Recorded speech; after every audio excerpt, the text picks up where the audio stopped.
I welcome Honorable Medhatai Kulkarni in this Net Zero seminar.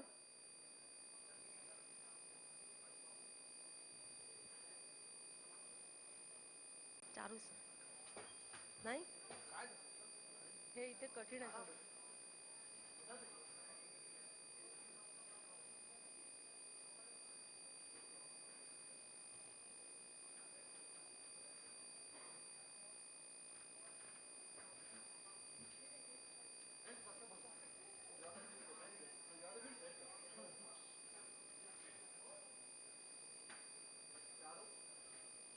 नाही म्हणतात.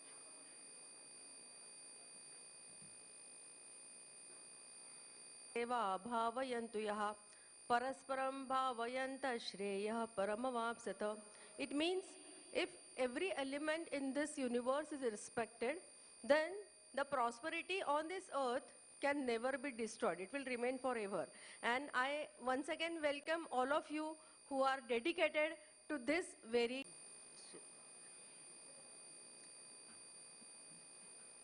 जनगण मन अधिना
had program on the upcycling.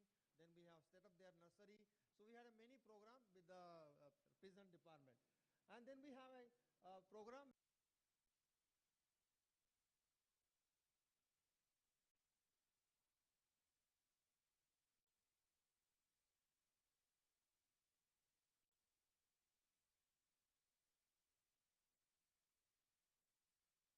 Yesterday, where it's a unique, or maybe yesterday, where it's a unique, or maybe काय म्हणू त्याला exploiting the supporting capacity, we are overburdening the assimilating capacity. Result you witness, that is called climate change, global warming, etc., etc. So let's make it. So net zero mission. Why we want a net zero? 2050 is a targeted in the COP29. 2050 is a targeted for India too. So what does a net zero mean? It's a simple one, nothing beside that. No, net zero means we have our carbon footprint. We have a 35 club who joined this mission to become a net zero. And then we had, these are the galaxy of the speaker. We are very fortunate. We are having the Suresh Prabhu, who will be doing a lot of activity. Then we have a what we call panel discussion. Again, we have a Dr. Purva Keskar. We have a Dr. Priyadarshini Karve. Then we have Sandeep Soni. Systemic changes required to reach global climate goals. If all the ladies decide we will not use the aluminum foil, finally the aluminum foil manufacturer will reduce the product. Who govern the, we have a wrong concept that market govern the product. No, we govern the product. It depends upon us.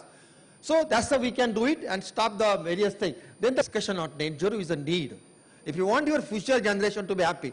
Yesterday I was in a school, the students, and they asked me the question, when the Kumbh Mela will take place?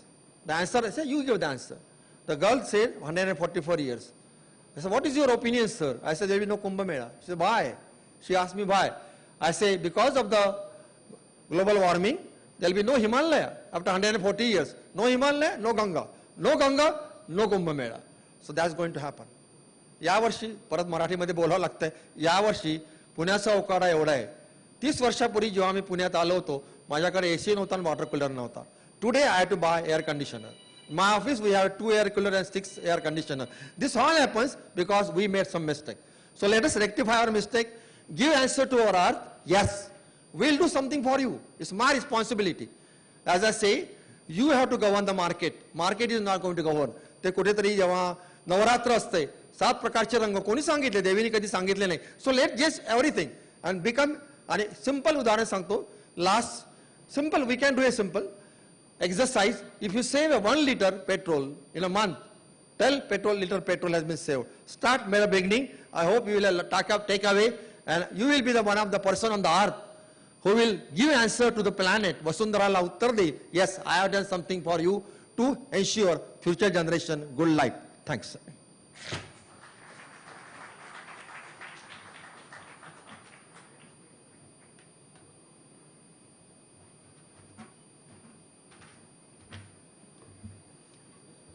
Thank you so much, sir. As suggested by Rajendra Kumar Saraf, sir, one of our chief guests today is Honorable Suresh Prabhu. I would request New Economy, Board Member Regulating AI, Global Board Member, World Agriculture Forum, Chancellor Rishiwood University, and Environmental Policies. Much.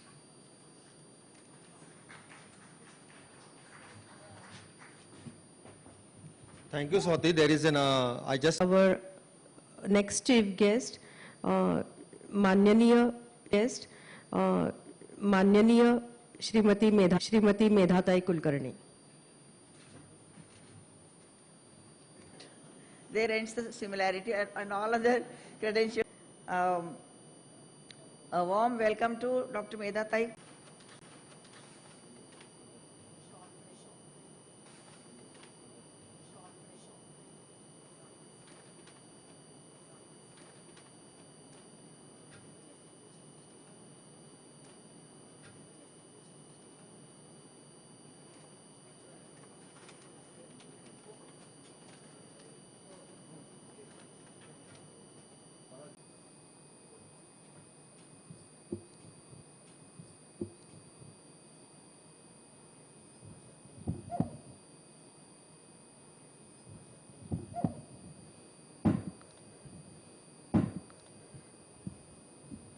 Namaste everyone. Rotary District 3131.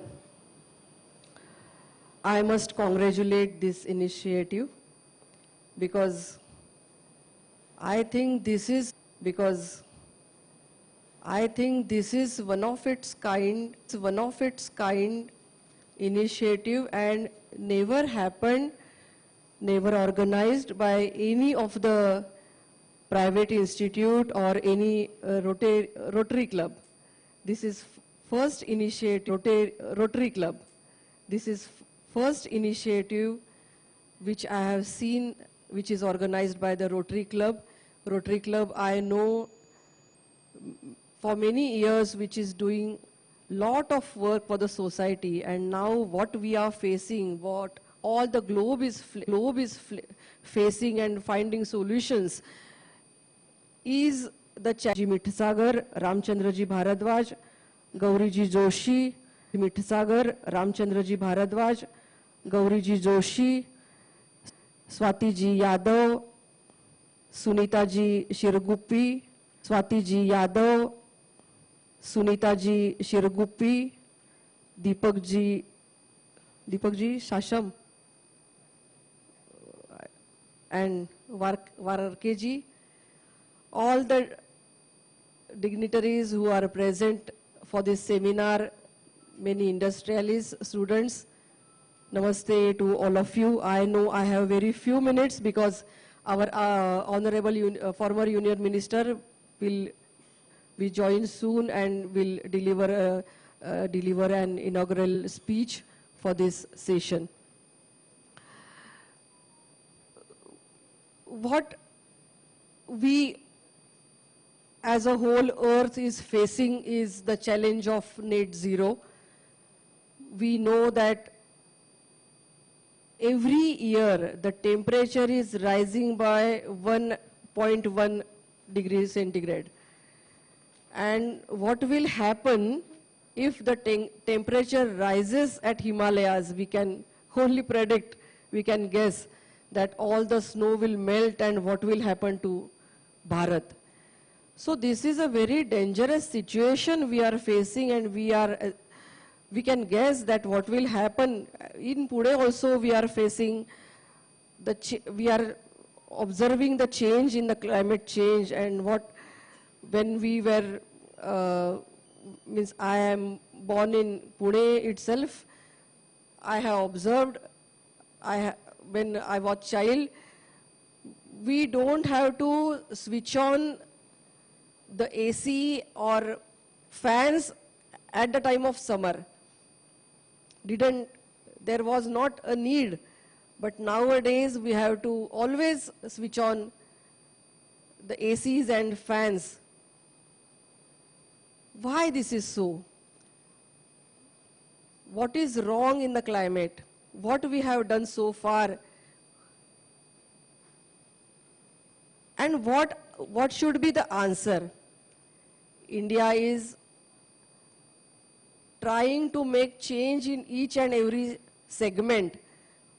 You must have seen, you must have witnessed what Honorable Prime Minister is doing every day to attend this. He has given solution of Panchamrut. In the Glasgow meet, he announced 5 solutions and what India will achieve. I will only mention those 5 things. One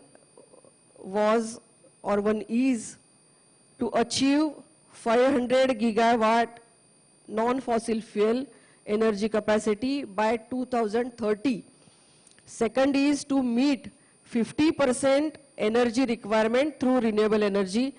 Third is to reduce cumulative carbon emission by 1 billion tons by 2030, to reduce emission intensity of GDP by more than 45%, and to achieve net zero emission by 2030.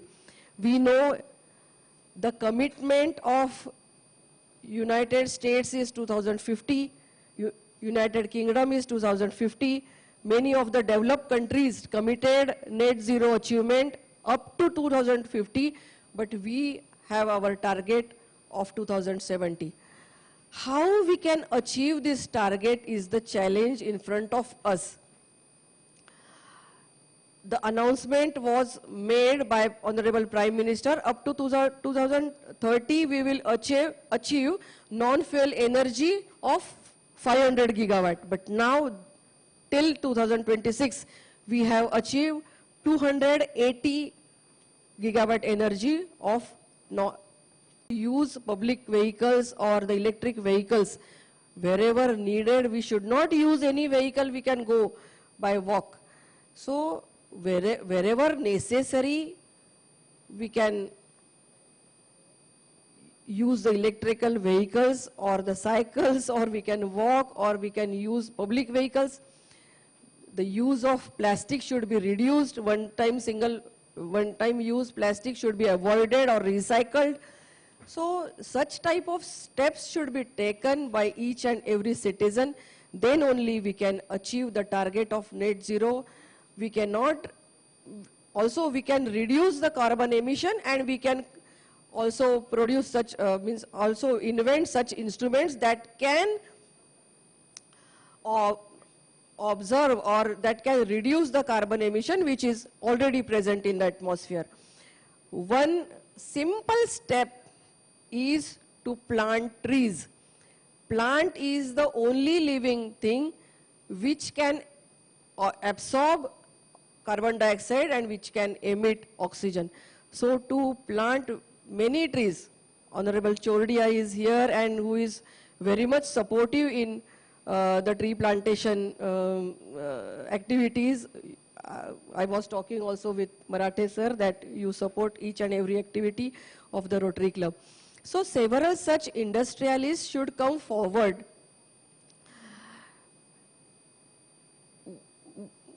Our goal, our individual goal should align with the national goal.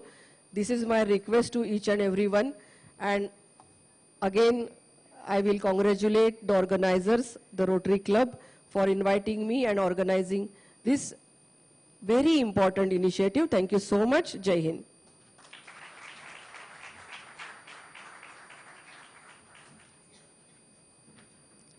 Thank you, Medatai, for your valuable insights.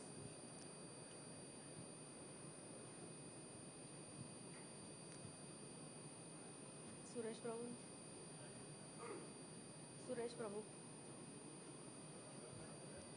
Now, we will have address by Honorable Shri Suresh Prabhu, sir. AV, please, or I think he is on live.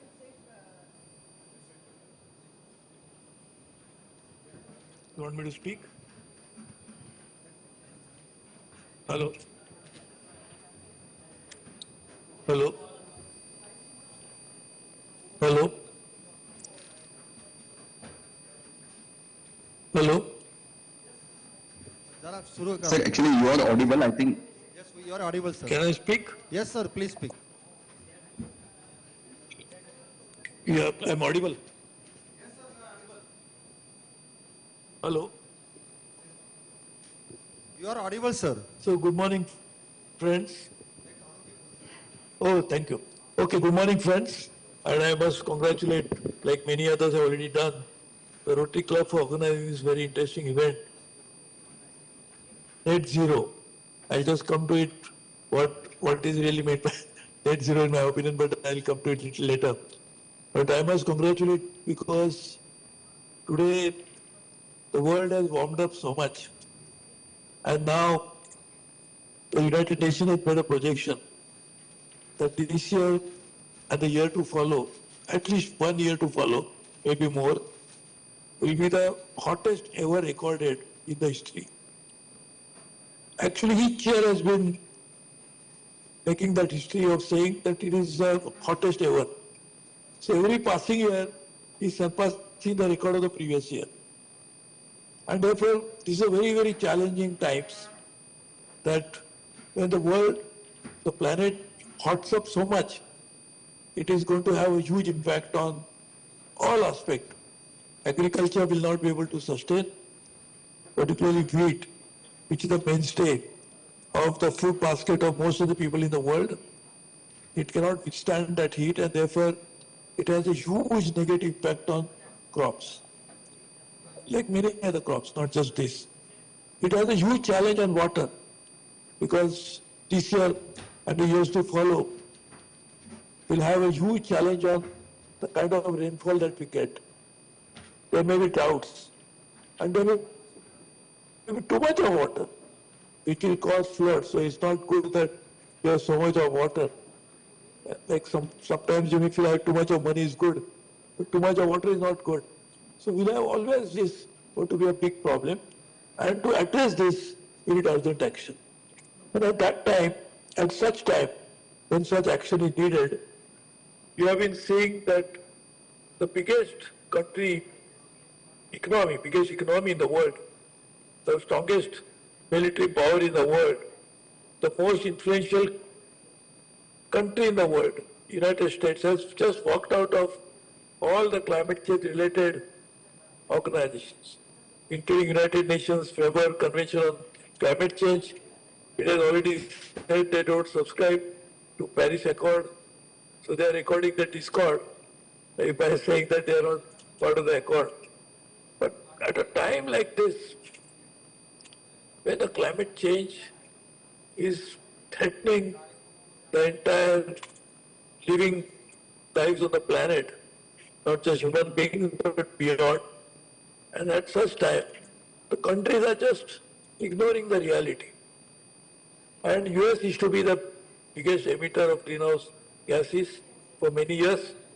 Now, of course, China has taken that place, but US still is top two, and like that, one of the two economies, the top two economies are the top emitters also. And at such time, because climate change cannot be addressed unless there is a global agreement, because this is the global emissions that should be reduced to make the planet cool down, and these trapped greenhouse gases could escape, and therefore we'll have a normal life on the planet. But for the global agreement is something which we agreed. The countries have walked out. And just imagine this net zero concept comes from this global agreement. The countries thought that let us bring down the net emission to level of zero. And as you know, the greenhouse gas emissions only cause the climate change. So if you bring down the emission to such a level that what you emit is not more than what is the current position. So this is it's just, imagine, net zero does not mean we are reducing the emission. We are only saying that now the emission from 2050 will be at a stagnated level. It is frozen at that level. If we at all, we agree on that. We not just agree, but we act on that. And now, the net zero, therefore, is a good concept. Idea is good. But let me tell you the fallacy of this concept. Number one, this is agreed at the level of the heads of state, heads of the government, and therefore politicians always speak the right language. They will never speak something which is not palatable to the people. And when they agreed on the net zero, there was a huge concern, there was a huge public opinion, particularly even from Europe, from Asia, from Latin America, which were saying, you must act on this. Therefore, they made a statement, yes, now we'll act on it, by 2050, we'll have net zero. India, of course, agreed for 20 years later to 2070. But just imagine the fallacy of this. Number one, so it is fully understandable, and therefore, actually, when I'm going to say what I'm going to say now, I'm also agreeing with this, that you cannot bring net zero immediately. It is not possible. Therefore, 2050 is not unrealistic and not something which is running away from reality. But at the same time, saying something as far as that, 25 years now, from say 25 years from now, none of these present politicians will be still running their countries. And therefore, just imagine that this is like postponing an obligation which needed to be done maybe 20 years ago. So today we should have been in net zero position. Because when the UNFCCC was signed, this was signed after much deliberations. The Kyoto Protocol came into play. Kyoto Protocol lapsed, and then we had a Paris Accord. So if you look at the long history of climate change negotiations and climate change regime, it is actually every time there has been a good talk, but no action. And therefore, if they are already there, then adaptation to climate change is a necessity. So countries like India, one of the most vulnerable countries in the world, because of the size of population, because of its location, because of agriculture, which I said, which is going to be a most casualty of climate change, also water, all of this is going to be a problem, because India has only 4% of the filter of the world, and already we are drawing huge groundwater to actually supplement the dwindling, both now surface as well as groundwater. But so therefore, a country like India and many other countries in Africa and many other parts of the world, adaptation is necessary because we have to adapt to reality of climate. That actually we are talking about it. So net zero is not even ignoring the reality of what is adaptation measures are necessary. Also, as I said, it is postponing an obligation to a future date. It is like saying, I will definitely pay you, but come after 10 years. So this is how people will say, I owe you, you sign, I owe you. There's promissory note. And you say, okay, I promise to pay, but I will not tell you when I will pay. It's as good as that. So therefore, net zero was a good agreement. It was something which the global community must be complimented that over a period of time started with Rio 1, Rio de Janeiro, where we had an agreement after Stockholm, which was much earlier, 73, 74. So this is more than 50 years ago. So after Stockholm, there was a Rio, then Rio 1, then there was a Rio 2. And all of these have been significant milestones in terms of addressing the problems of environment. But as I said, US just walked out. And therefore, today we have a big problem.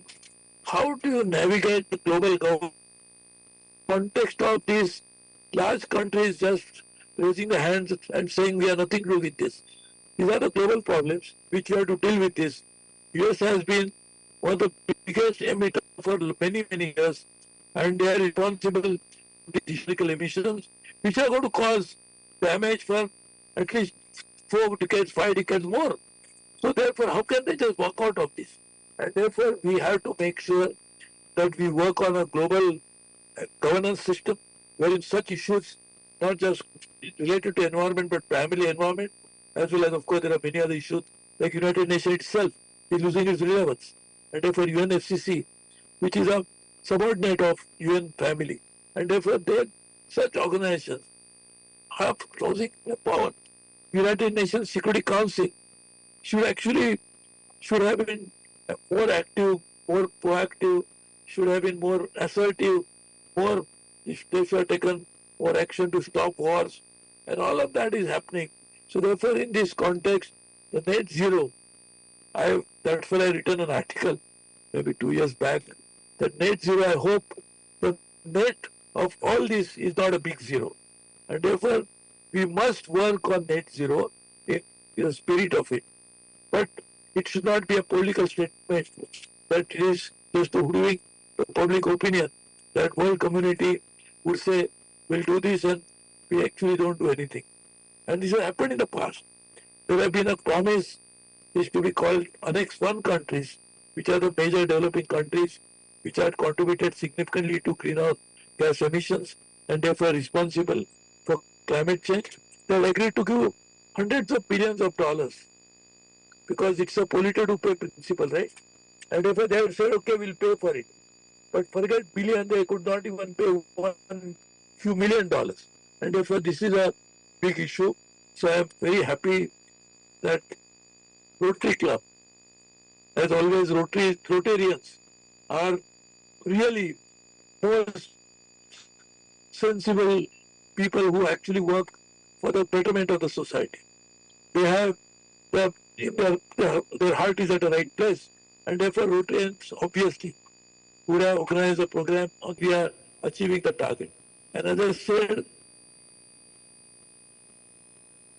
good, we have to take action on climate change.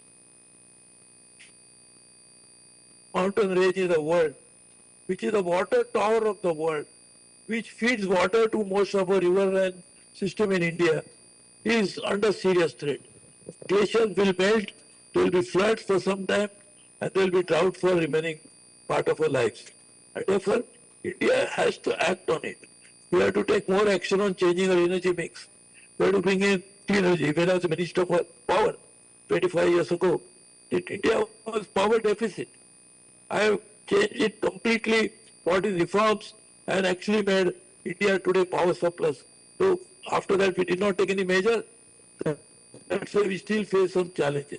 So we must bring energy mix. That means we have to bring in smart grid. The plan for which I had prepared and in fact was implemented as well. But we have to act on that more. We have to also make distributed generation. When I was Minister of Environment in 1998, and I went for the first meeting as a leader of the delegation of Government of India in Buenos Aires. And I had said at that time that countries must act and not speak alone. So this net zero is a talk. I hope the action follows. And therefore I know there are many speakers, so I'll stop here. I wanted to be there in Pune to personally take part in the program, but as you'll agree, by not coming I reduce the emission a bit. So I am sure you'll allow my emission, give me a permission, because I reduce the emission. So thank you for allowing me to join. Sir, thank you. This program. I congratulate you. Thank you very much. Sir, thank you very much for your able guidance. In fact, all our participants eager want to interact with you, so hope you will join us next time. Thank you, sir. Suresh, I will definitely, please tell me, and I'll be there. Thank you. Yes, sir, please.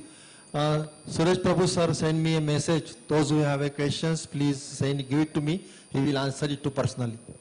Grant project of RC Zone for construction of 100 President Rotarian Tanuja, who is an AG and currently Global Grant Directors. Rotarian Santosh has been involved in over 100 Happy Anganwadi projects executed and 55 Anganwadi projects for the rest of the world will be completed in Rotary year. His company Phoenix Management is a leading company providing customized enterprise applications for various sectors. As a president of Rotary Club in the year 1990, she has also received Platinum Citation. A true Rotarian in spirit, throughout an action, past president Santosh Marathi sir and current DG personifies excellent leadership, goodwill and a strong belief that the world will be a better place because of Rotary's contribution. Thank you, and I'd like to welcome Rotarian Santosh Marathi sir.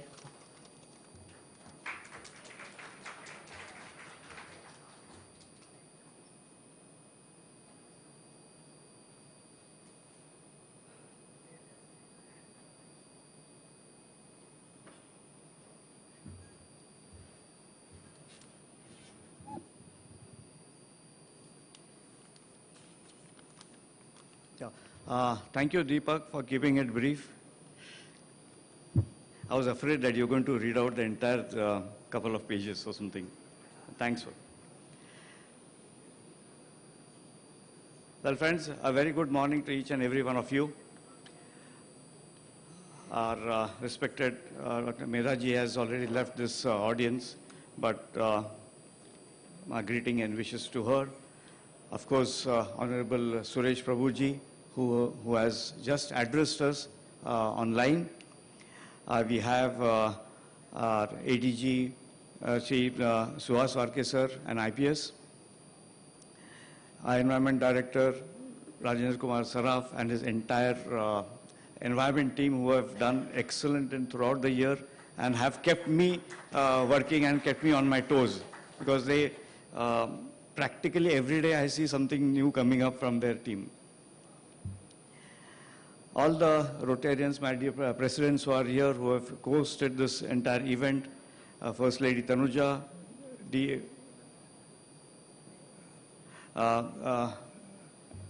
DJ and Charu. We have other guests. We have Shri Anand Chordia, Madam. And all the Rotarians who are present here. There are a lot of academicians who are present here, students, my Rotractors and other Rotarians, environment experts. So this is a mixed crowd today, my friends. And that gives us a lot of hope that we can achieve a lot during this seminar. We have heard Medha talk about and tell us how the central and the state governments are also creating an environment where to achieve our country's goals of net zero. So that's something which is very much on the agenda of our Prime Minister and all the states. And I think with that kind of a support that we have, we can do wonders in the coming years. Well, friends, it is indeed a proud moment for me as Rotary District 3131 Governor, as we inaugurate this first ever seminar on net zero and carbon credit. I congratulate our entire Environment Avenue team and all the organizers for this visionary initiatives. Friends, climate change is perhaps the greatest challenge facing humanity today. The effects are visible around us. Extreme weather events that are happening, water stress, loss of biodiversity, increasing pollution, and threats to livelihoods. Because it's only when there is a threat to livelihood that we wake up and try to see what's wrong in the world. Till then, we are all in our comfort zone. The question before us is not whether climate change is happening. The question is how quickly and effectively we can respond to it. This is where Rotary has a significant role to play. Rotary is present in more than 200 countries, and we have about 1.4 million Rotarians across the globe. And these are members who are leaders, professionals and change makers, as we call them. Our strength lies not only in our numbers, my friends, but in our ability to mobilize and create a sustainable solutions. When Rotary adopted environment as its seventh area of focus way back in 2021, it sent a powerful message that protecting our planet is essential to protecting human health, livelihoods, education, and peace. We all know how peace is important. We have a peace center which has come up in Pune, and everything that we do, that's why I always say the peace can come only when all other aspects around our life are very much comfortable, made comfortable for us. As Rotarians, we can contribute to the net zero movement in several meaningful ways, and which we have already started and we are doing to some extent. To list a few, by creating awareness in our communities about sustainable lifestyles and responsible consumption. Friends, responsible consumption is very important. We often neglect it. The reason being, we a lot of times go just because you like something, you go and purchase it, but probably you never use it. And that's something which we have to come. In some program, I was asked, like, what would you like to say about what do you do towards the nature and conservation and energy? I said only one thing. I tried to consume less. And that's what everyone should do. We are unnecessarily buying a lot of things which we don't require at all. Yes, we should have luxury, we should have everything, but limit ourselves. Unnecessary buying, and often we find that we buy a lot of stuff and after expiry we throw it out because we don't use it, because we never needed it and we still bought it. By promoting renewable energy solutions in schools, hospitals, communities and institutions, we have already started this movement by giving rooftop solar in many schools and hospitals. By encouraging water conservation, watershed development, and biodiversity restoration projects. We all know that Rotary clubs have been doing a lot of projects in watershed management, and they are very, very successful. by reducing waste through circular economy initiatives and promoting recycling and reuse.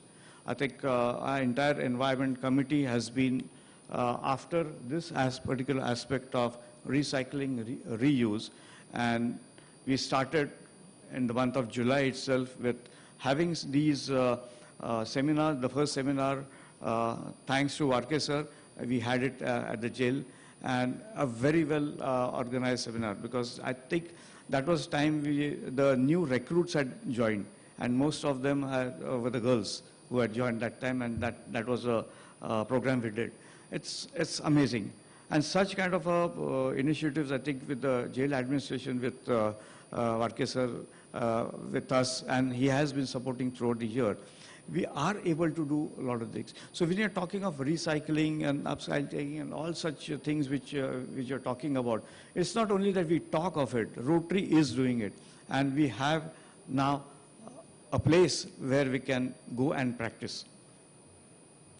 By partnering with corporates, governments, educational institutions, and NGOs to create larger environmental impact.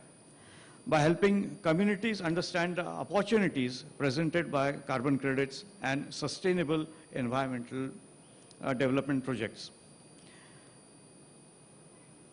Friends, Rotary clubs are uniquely positioned to become catalysts for environment action at the grassroots level. We all know that we are spread across the district. We are represented in practically every geographical part of our district. Every tree plantation, every water conservation project, every waste management initiative, and every renewable energy project contributes towards reducing the carbon emissions and building a climate resilience. In our District 3131, we have already demonstrated our commitment through large-scale environmental initiatives. Our recent conference on the circular economy highlighted how sustainable resource management can benefit both the society and the environment. Today's seminar, my friend, is another important step in that journey. And I'm very happy that both these initiatives have been accepted by the Rotarians and the community at large. I believe Rotary can play an important role as a bridge between knowledge, policy, industry, and community action. While experts and policymakers, we have some experts who are sitting here in this audience, it is their role to come up with suggestions what we can do. You need to develop the frameworks for net zero, and the Rotary can help translate those ideas into projects that touch people's lives. Carbon credits, my friends, are not merely financial instruments. They represent a powerful opportunity to incentivize conservation, renewable energy adoption, and sustainable development. Rotary can help communities and institutions understand these opportunities while ensuring that environmental benefits reach the grassroots level.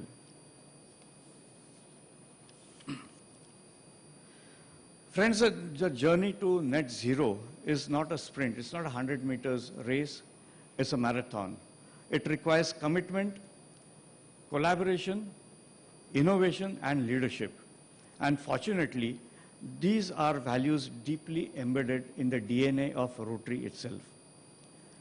Today, as we begin this seminar, I urge every Rotarian sitting here, if every Rotary club plants and nurtures trees scientifically, if every Rotary club plants and nurtures trees scientifically, well, friends, it has come down to 12, 13, probably now it has come to 19%, but we still have to go to that figure of 33 in forest cover.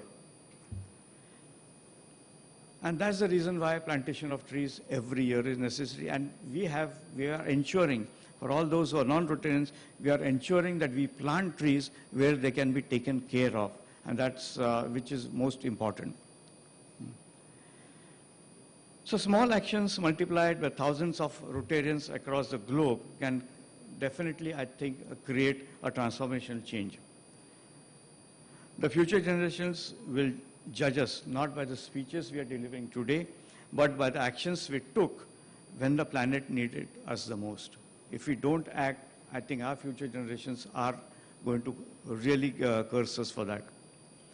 So let this seminar be the beginning of a movement with Rotary District 3131, a movement that contributes meaningfully towards a sustainable, resilient, and carbon-conscious future. Together, let us move from awareness to action, from discussions to implementation, and from commitment to measurable projects. I wish this seminar all the success, and thank you for patient hearing. And I'm sure we are all going to come out with some positive takeaways, positive things, discussions with each other, even after seminar during the lunch hour. And let's do the best that we can do. Thank you very much.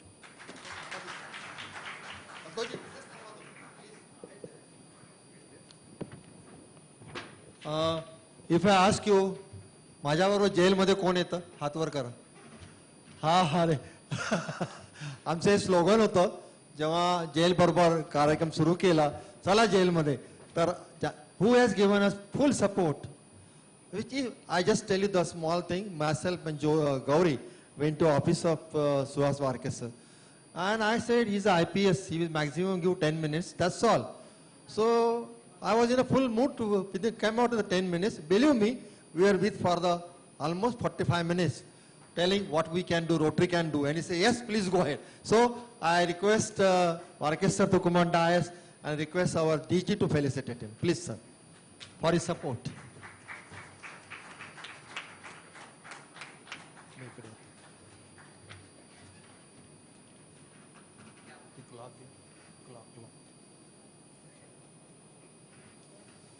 त्याच्यात त्या बॅगमध्ये पोत्यात आहे पोत्यात.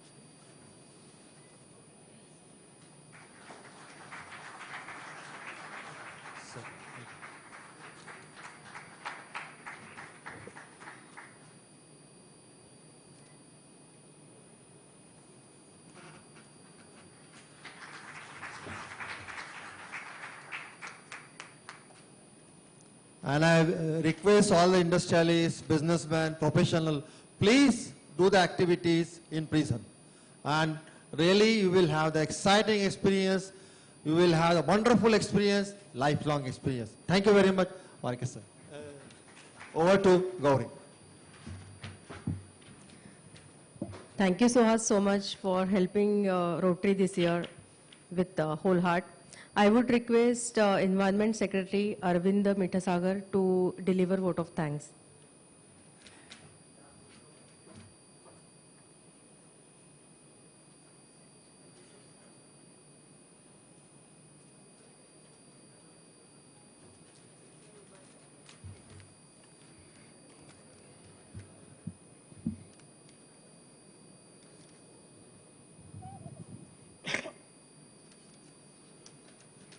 Namaskar, and sharing her valuable thoughts.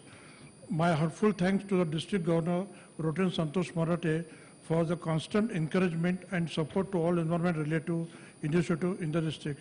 मला इथं आवर्जून सांगायला लागेल की ज्या वेळेस आम्ही मराठे सरांकडे काही प्रोजेक्ट घेऊन जातो ते नेहमी त्याच्यात ॲडिशन करतात आणि कुठल्याही प्रकारचा त्यांनी नकार दिलेला नाही आहे. यू प्रोसीड फर्दर असंच आम्हाला त्यांनी सांगितलं.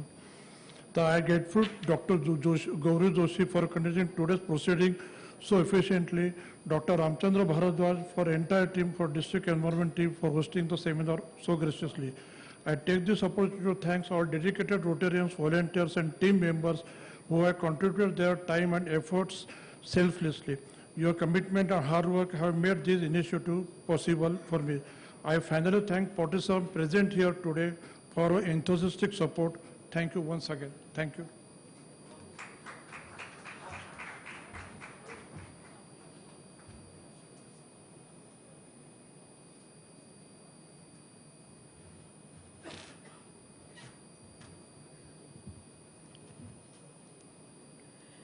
Good morning, everybody. Welcome to the Net Zero seminar. Not taking much time, I request all the dignitaries on dais, Mrs. Dr. Medha Kulkarni, our District Governor Rotarian Santosh Marathe, Rotarian Saraf, Mr. Anand Chordia, Mrs. Gauri Chordia, and our First Lady Rotarian Tanuja Marathe. Welcome all. Please come on to the dais.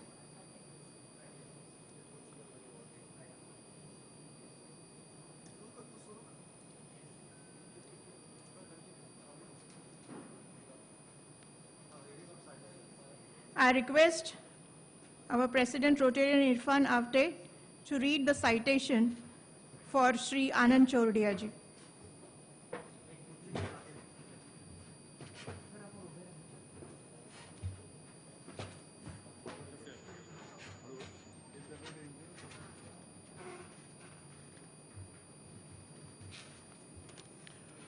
Hello, good morning. Myself, Rotarian Irfan Avte, President, Rotary Club of Pimpri Elite.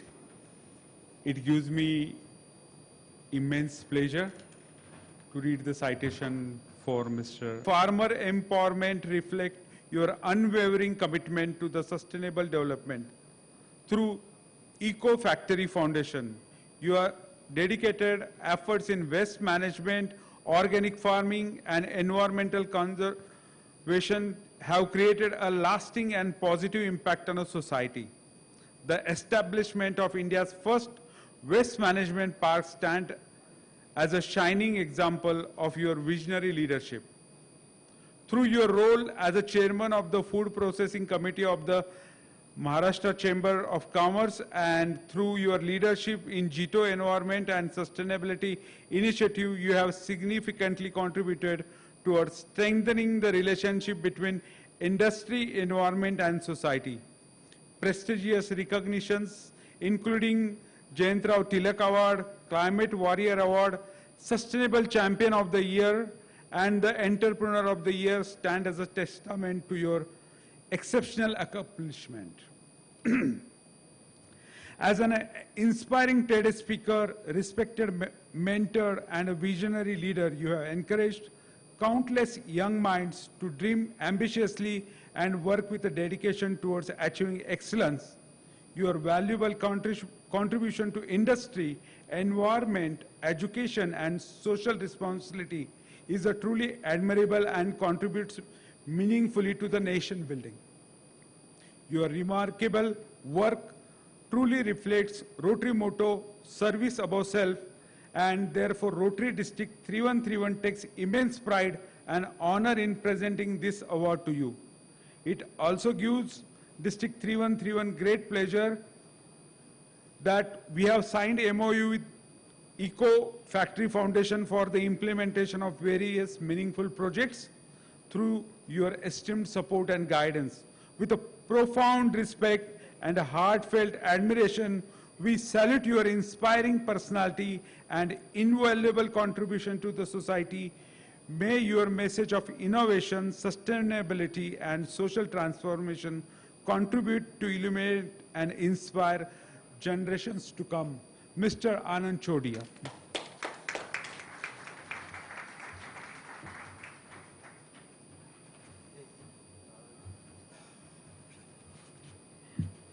I now request our DG Santosh Marathe ji to felicitate Shri Anand Chordia.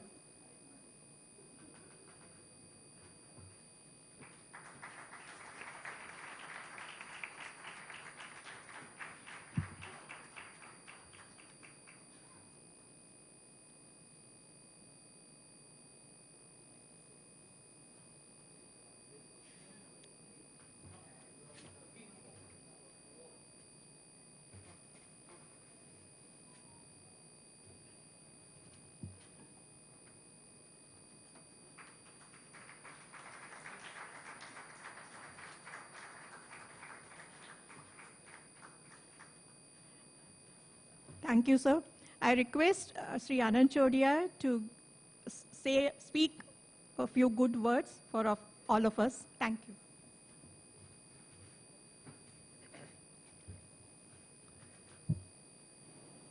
Marathi पण चालेल का? English. Oh, broadcast all over world. So I'll speak in English then.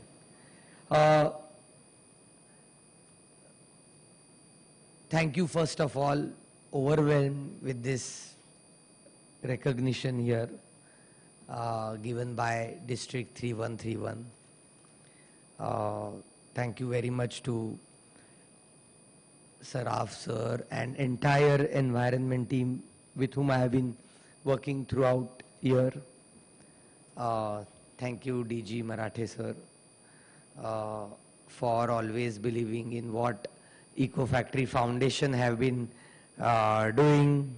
I have been doing in my personal professional capacity for environment, and for which you have been always connected to see if there is a larger good possible out of the association we all built. I don't actually understand so much of recognition why has been given to some work which I am trying to do, which is ecological work. And I simply feel ecological is eco-friendly and logical. That's why it's ecological. So what I am trying to do is something very simple, logical, and which will benefit me first. So there is a lot of swarth in what I do. So why not each and every one of us can adopt something what I am trying to do, or we as a model have tried to create. For example, I'll give you, there has been an LPG crisis which we all have been talking about, facing. It's a national or a global news. Last month, Suhana, all the manufacturing units, we have gone completely LPG free already. So we've been working on this vision. Amala jawal around more than 50 LPG cylinders for a month we used to need. But we have reduced that use completely. One factory remaining, Dharwad unit, which will also be in month of June.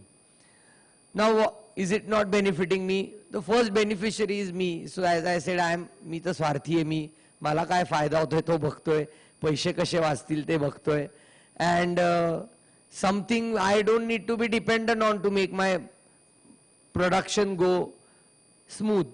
So that's what I'm trying to do. So what I have been doing, all the waste we are getting from masala production, pickle production, either we are doing biogas, we also have cows, so cow dung is also used to make biogas, or there was a limit for the biogas to be generated and transported to multiple units.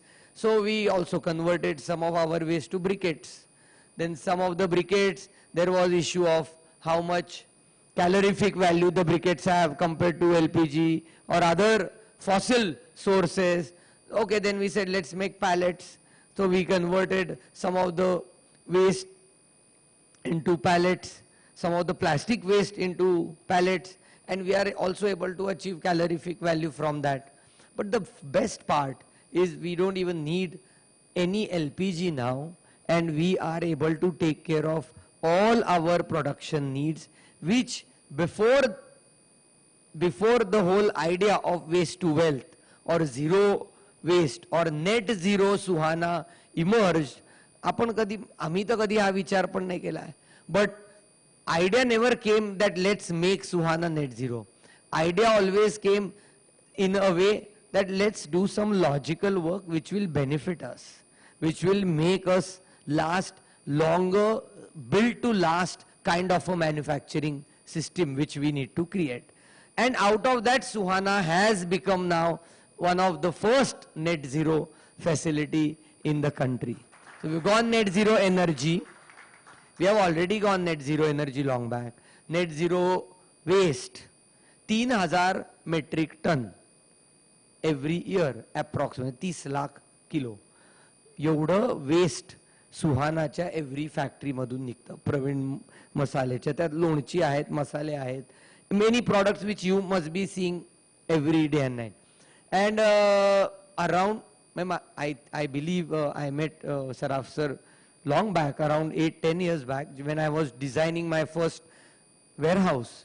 So it's again built to last. Coming back to my old point, 3,000 metric ton waste we generate. and we had no clue 2012-13 that what to do of all this.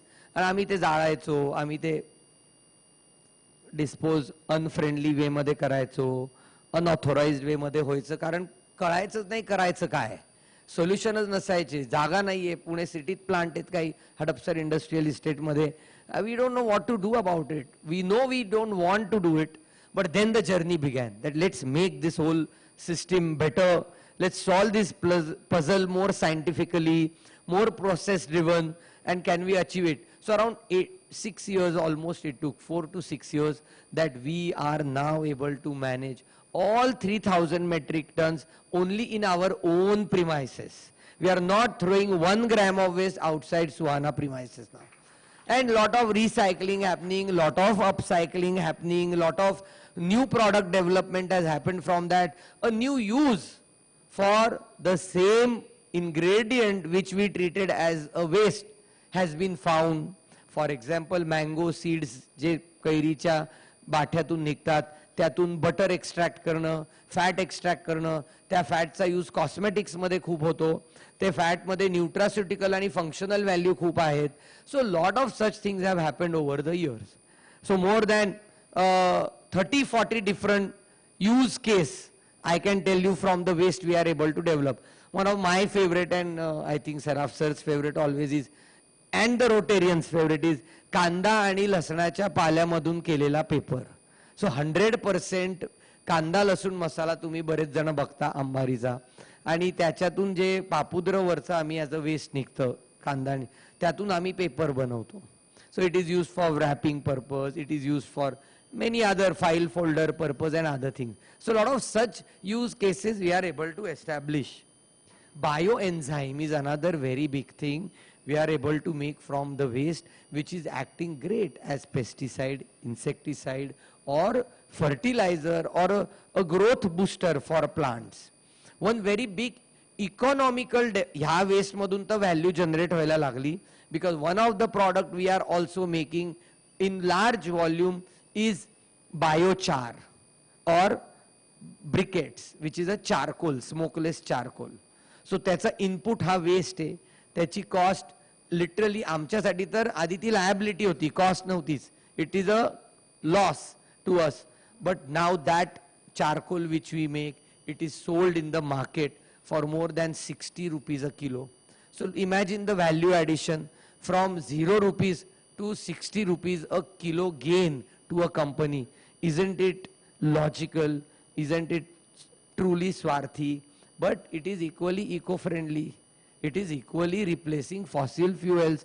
It is equally reducing landfills. It is equally making my own manufacturing ecosystem far more profitable.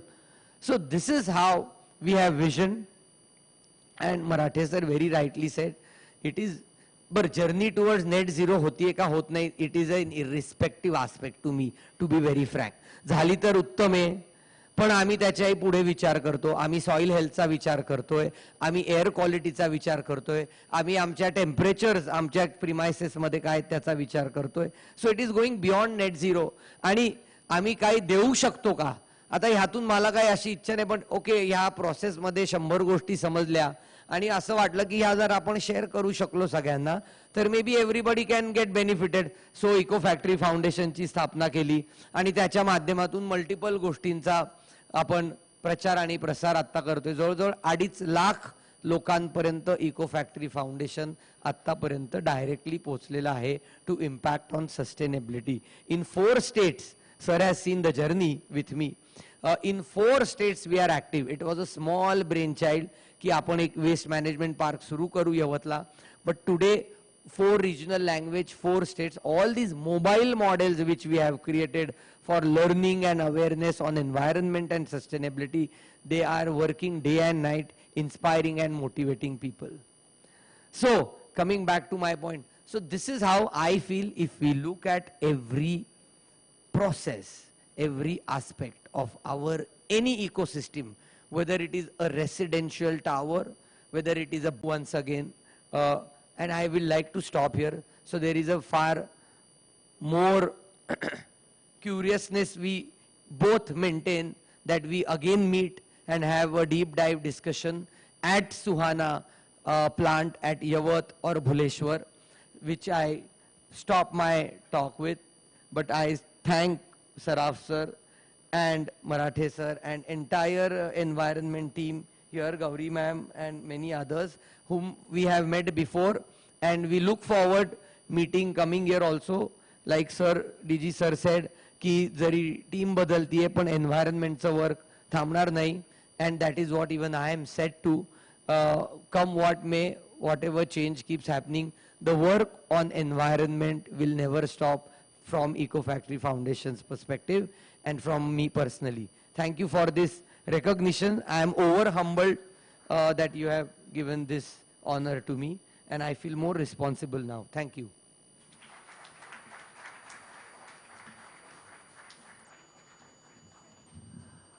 आनंद सरांचं नाव आनंद आहे आणि जिथे जातात तिथे आनंद पसरवतात. आणि बरोबर गौरी आहे, त्यामुळे सगळ्या जगाची काळजी होते.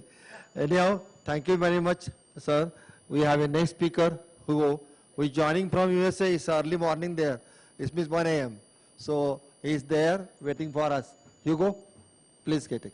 Thank you, sir. Yeah, thank you very much. Thank you, Gauri. Hugo lage. Sorry. Huh. Hi, do you hear me well? Yes, Hugo. Please go ahead. In fact, introduction kuta. Just Hugo, please wait for a minute. I will introduce you, and then the introduction now. Hugo, please wait. Okay. 1 minute, a few seconds. दिसतं का? आहे? हो, हे काढून घे. Anyhow, so I know him very well. He is a Captain Hugo. आलंय? आलं का? माझ्या स्लाइड मध्ये नाही कासू दे. He is a Captain Hugo. He is promoting the, anybody heard about the ocean fertilization? That's a new concept. Yes, keynote address by Ocean Fertilizer, Captain, a NATO veteran, former Navy Captain Hugo. Hinrichsen is the CEO of Positive Polar, an aviator, engineer and logistic expert. He leverages extensive Atlantic experience to lead sustainable expenditure. He bridges military precision with environmental stewardship, focusing on well restoration and in innovative oceanic solution for global sustainability. Very unique one. You will enjoy. So let's go to Hugo. Hugo, please go ahead. Hugo is a friend of mine. Thank you very much. We work on the climate restoration alliances. Hugo, please go ahead. काय झालं? Start. Thank you very much for the presentation, Raj. Well, first of all, I'm very glad to be here and with this incredible Rotary audience. Positive Polar is a Delaware-based corporation with subsidiaries in Chile and Cayman Islands, and we are also here thanks to a lot of Rotary people that is our angel investors, because they believe in us and they have believed in us, and we have a very holistic approach of how to solve a problem, as Raj was saying, a very unique way of doing ocean fertilization, but you will see how unique is our approach, Positive Polar. Well, just let me start with allowing me to present my co-founder, or our co-founder, Jen. She's a biotech expert, and she's leading the process that the scientific research that we are doing with the most prestigious universities in worldwide, because of her really incredible background that he has in so many industries related with biotechnology. As you can see, she's a PhD, and she's specifically leading that, and also obviously she's passionate about what we are, where we are going to sail. She's passionate about sailing and the sea, and specifically polar environments. And I will talk a little about myself. I'm a captain of the former captain of the Chilean Navy. I did grow in Patagonia, and I also did have the opportunity to become a naval aviator in the Chilean Navy, and that did allow me to see all of the changes that was happening, specifically in a part called Patagonia that has been dramatically changed because of the environmental emergency that we are living right now. Just for you to know, a very big Indian community, and they are very well known. Well, we were living there, and my children just couldn't enjoy the winter. They playing outside. They had to play inside the house because it was almost raining. So those pictures that you see there, that didn't happen because the lagoons didn't froze anymore. So that was really what shocked me. I was able to see also how the glaciers were melting, and also they have the opportunity to rescue a cruise ship and see this whole new world that was happening around Antarctica and Patagonia. That was the shipping industry and the cruising industry. And that did allow me to see a problem, you know. The problem was that people were seeing these cruises as something that were polluting the environment. And also even in some way the ships were also related with the extinct, almost extinct, going to the extinct of the whales, right? There was more than 80% of the population of the whales are still missing in some specific, very key specific species, and the problems are the ships, the offshore ships, the big ships are seen like an icon of pollution. And I was so sad about that because I'm a sailor. I come from a family of sailors. My family did migrate from Denmark to Chile for whaling on those times, more than 200 years ago. But I really want to change that. So that's the problem that we want to change, and obviously that will have a lot of benefits. And we have identified an opportunity also. There's a lot of already existing cruise lines that are doing some citizen science. They want to focus on travel sustainably because the travelers are demanding that. The travelers are demanding to the cruise lines to travel more sustainably, and also there's a lot of travelers that doesn't really cruise because they think that it's a negative impact. So really, all of the shipping industry want to change that, and that is what Positive Polar is going to do. It's going to bring passengers close to whale-inspired technologies and transform travel shame into travel pride. That is what where we are focused. And obviously, there is a big problem, and we will start by phases. We are right now in phase 1. We, as I said, my partner Jayant, she's moving forward with the technology in the lab. We hopefully will start some programs on board existing cruise lines. We have raised the amount of money necessary to prove the concept in the lab of our main technology. But then, and I will focus on that, we will need a ship. We will need a ship to test the prototype that will scale then into the shipping industry, first into our partners, as the phase 3 says, and then licensing this to the whole shipping industry, and that is where we create this decisive impact. So this presentation is going to be based mostly in the phase 1 and the phase 2 that we are doing together. And what is the phase 1? The phase 1 is we are going to establish programs on board cruise lines to start making the passengers related with the whales and how we can save literally the ocean and the earth, the planet, because of them. So we are going to establish some programs as a whale protector, identifying the whales by binoculars, also by hydrophones, and also with drones. We are going to do the marine biotech program. We are going to analyze the snot. the whales, and now when drones we can take a sample of that and then analyze if the whales are stressed or not, if the whales are pregnant or not. So it's not only about counting whales; it's also about how they are.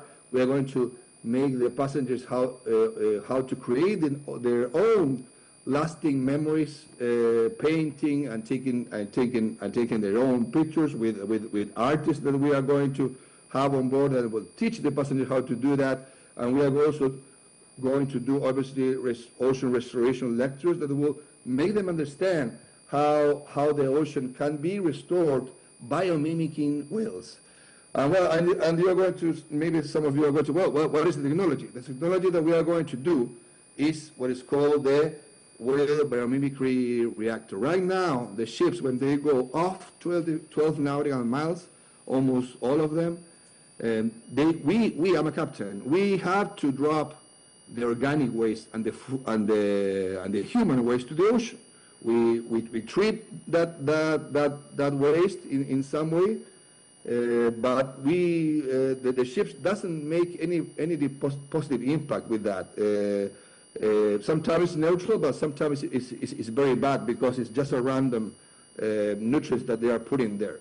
So we are going to transform that into engineered nanoparticles that will feed the phytoplankton just like the whales do. So we are going to, with the waste, transform that into artificial whale feces in some way that will feed the ocean as the whales should be doing it, but they are not doing it anymore because we catch almost all of the whales in the past. And as you may know, the whales feed deep in the sea and they release a very mineral-rich whale feces, mostly with iron, and that is the base of the food chain of the phytoplankton. The phytoplankton is the base of the food chain of the all sea, all wildlife, sea, fish, krill, and that phytoplankton blooms is really how life is created in the ocean. And the good thing about this is that 10% of that biomass, calculated by also some of the descendant from Indian people, Victor Smetacek, said that 10% of that biomass should sink, and that will cooperate to take the carbon from the atmospheric cycle back into the mineral cycle, because these minerals go to the bottom of the sea. So you are doing exactly the opposite of when you burn oil. So that was how important was what is called the whale pump. But because, as I said, when we catch almost all of the whales, we did disrupt this, and now we don't have it in the oceans anymore. So I want to be very quickly here. This project has a lot of phases. As I said, we are in the phase 1, and that is how long we expect to work. But we are already starting in the lab, and this is mostly the intern that is going to happen. We have a request for proposal. We are working mostly with partners right now from the University of South Florida, where we are based right now. We're in Tampa, and we are going to mostly understand how much percentage of this waste can be useful for creating these engineered nanoparticles, and where it's going to come from. It's going to come from the food waste, or it's going to go from the human waste. That is what the core questions that we are going to answer. And why is so important? Because is understand that this way of fertilization is much more efficient. Why? Because the ligands that the whale feces has make that the minerals stay more time in what is called the photic zone, so the phytoplankton blooms are much more efficient than the conventional artificial way of ocean fertilization. So that is what we are going to do in biomimicking nature. And this is the most important part, because if every ship have our device on board, there's more than 110,000 ships going offshore by year, and every ship doing this can can sink 2,000 of metric tons CO2 per year. So this is the most important part, because if only 1/3 of the merchant fleet could apply our device, we can sink as much as 64 gigatons of CO2 per year. And that will be enough, even with the present injection, to restore the environment in more or less 53 years. So there is the potential that this technology has, because the assets are already sailing there. We don't have to build new assets. The assets are already sailing. And that is that is what a lot of investors come to us, because this is so promising when we are going to scale our technologies. There's some of the pictures or renderings that we have, the ship that we have identified that we want to scale for the phase 2. So we welcome people interested. We are open to that phase that we need. We are always looking for a ship that could be an ocean restoration embassy, combining passengers that will provide obviously the food and organic waste, but also fund our company, our science. That's our business model. The passengers fund the technology. That is what we are going to do, sailing everywhere and making the ships an asset that we will fully monetize, having labs on board, also capturing the CO2 emissions with limestone reactor, and using also carbon neutral fuel as I explained also in the previous slide. So yeah, the ship that we are now trying to acquire, and we are open for that phase 2, is very nice. You can see in the pictures. It's ready in Punta Arenas, where we have a very big Indian community. I live there. I grew grown there. So if you have not gone there, please go. Punta Arenas, Chile. It's really nice.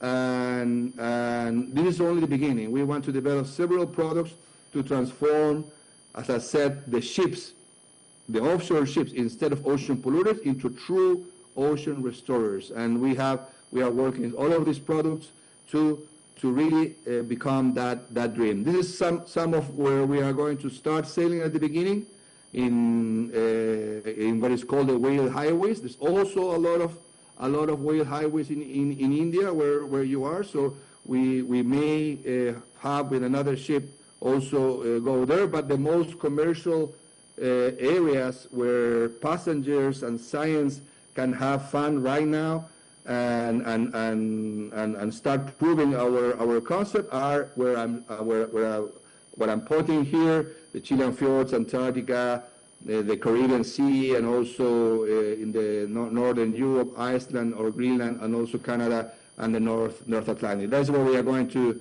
start providing our passengers not only in the polar areas, also in warm areas, and make them feel proud traveling with us. The experience is going to be amazing in our ship, and also in other cruise ships. You're going to have fun. You're going to be able to play, to sing karaoke, to enjoy really very good art pieces.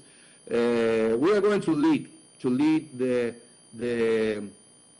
all of the industry. That's our idea, not to be the only ones. The idea is to lead the industry, to transform that into something not only neutral, so something positive. That's what we call positive polar.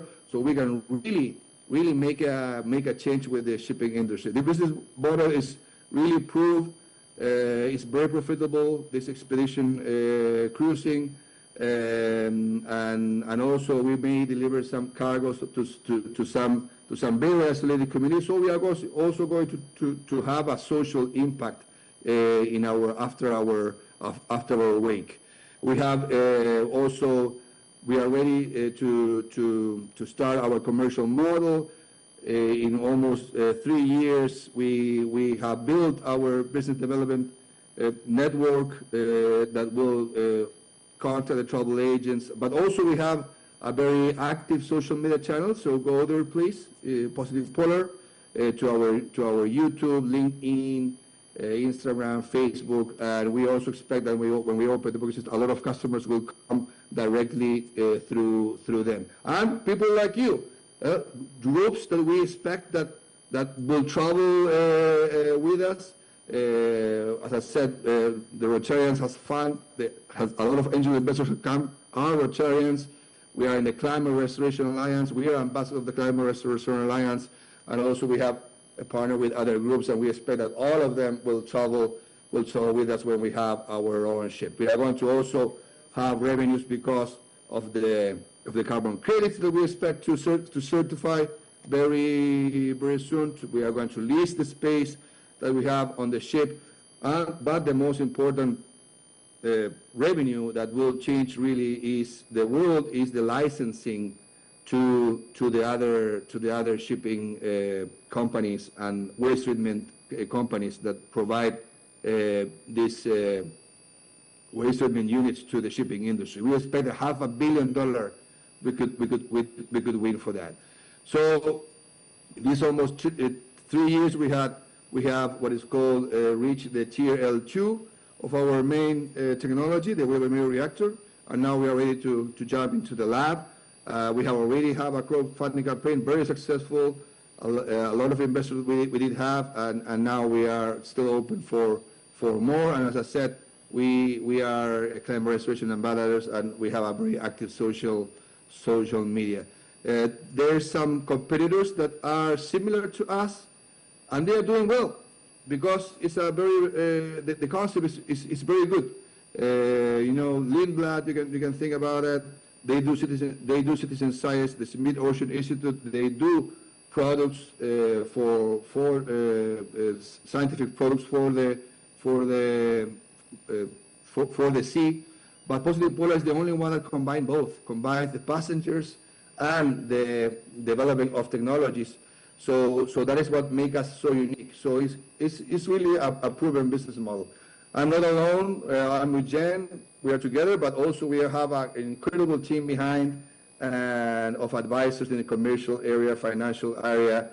Some of you may know also Matt Savoca. He has advised us so much in the whale area, and we have people ready to start working with us as Nikki, Ines, and Mete that will lead the programs. Also Tim Forsman. We have another advice in the expedition area. So in these 3 years we have built everything of what is needed to start a Maritime Technology Development Corporation, and now we are ready to implement programs in other ships and also in our own ship to develop the proof of concept of the biodynamic reactor that will change the world. And now we need only people like you. This is very inspiring also. While most phytoplankton carbon sequestration solutions must address dumping regulations and the challenge of delivering materials to the right locations, Positive Polar solves an existing waste management problem by using platforms that already travel there, biomimicking a natural process and turning passengers into ocean restoration ambassadors through experience. And I'm finishing right now. Oh, what happened? Hugo, you are over. Thank you very much. Thank you very much. Yeah, please go ahead. You want to say anything? Yeah. So I'm finishing. So in Positive Polar, you can travel as an owner, enjoying a special benefit and boosting a positive social movement. You can have strong financial returns, do well by doing good. But most important of all, you have restored the whales, the ocean wildlife, and the environment because we have the perfect team and the asset to do it. So join us. It's not only an expedition, it's an outdoor wildlife adventure on a mission to help the planet. So Positive Polar, restoring our ocean, pole to pole. Thank you very much. That's our contact there. Please mail us, go to our website. You can also book a meeting with us directly there. www.positivepolar.com. That's a very nice rendering of the ship that we are planning to have. You can see there all of the wildlife in the hull. Thank you very much, Raj. This is a very nice opportunity, and I hope that some of you really visit specifically Punta Arenas because I met a lot of Indian people thanks that I grew up there. And I know that some of you don't know, but Punta Arenas has they are part of the community. So thank you very much. And yeah, I don't know if this is also open to a question or not, and if not, yes, sir. Thank you very much, Raj. If anybody has one question, we can take it. So Hugo, what is the time at your place, Hugo, now? What is the time? Time? It's a 1? 2 a.m. Am I correct? What is the time at your place? Can you hear me, Hugo? Anyhow, so can you hear me?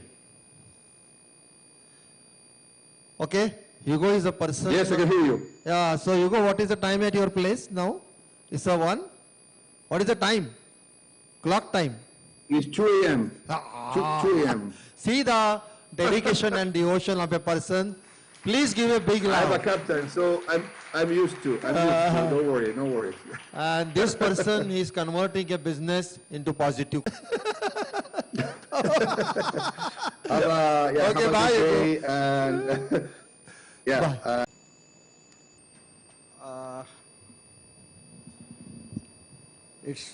She helps companies and building owners reduce their carbon footprint and move towards their with organizations to help them save resources, reduce emissions, and create a positive impact on people and the environment.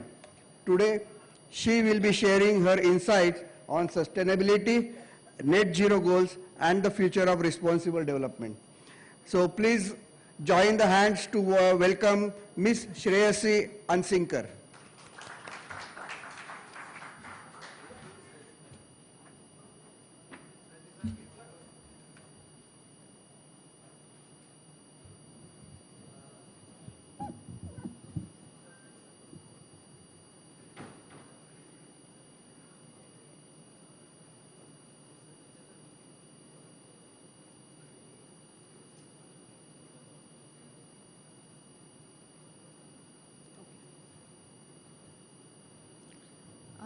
So, good afternoon everyone.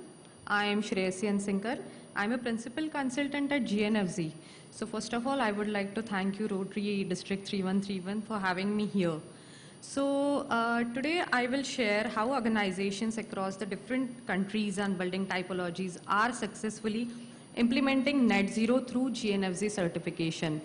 And these examples will demonstrate the net zero is achievable today through a combination of energy efficient design, renewable energy, operational improvements, and continuous performance monitoring.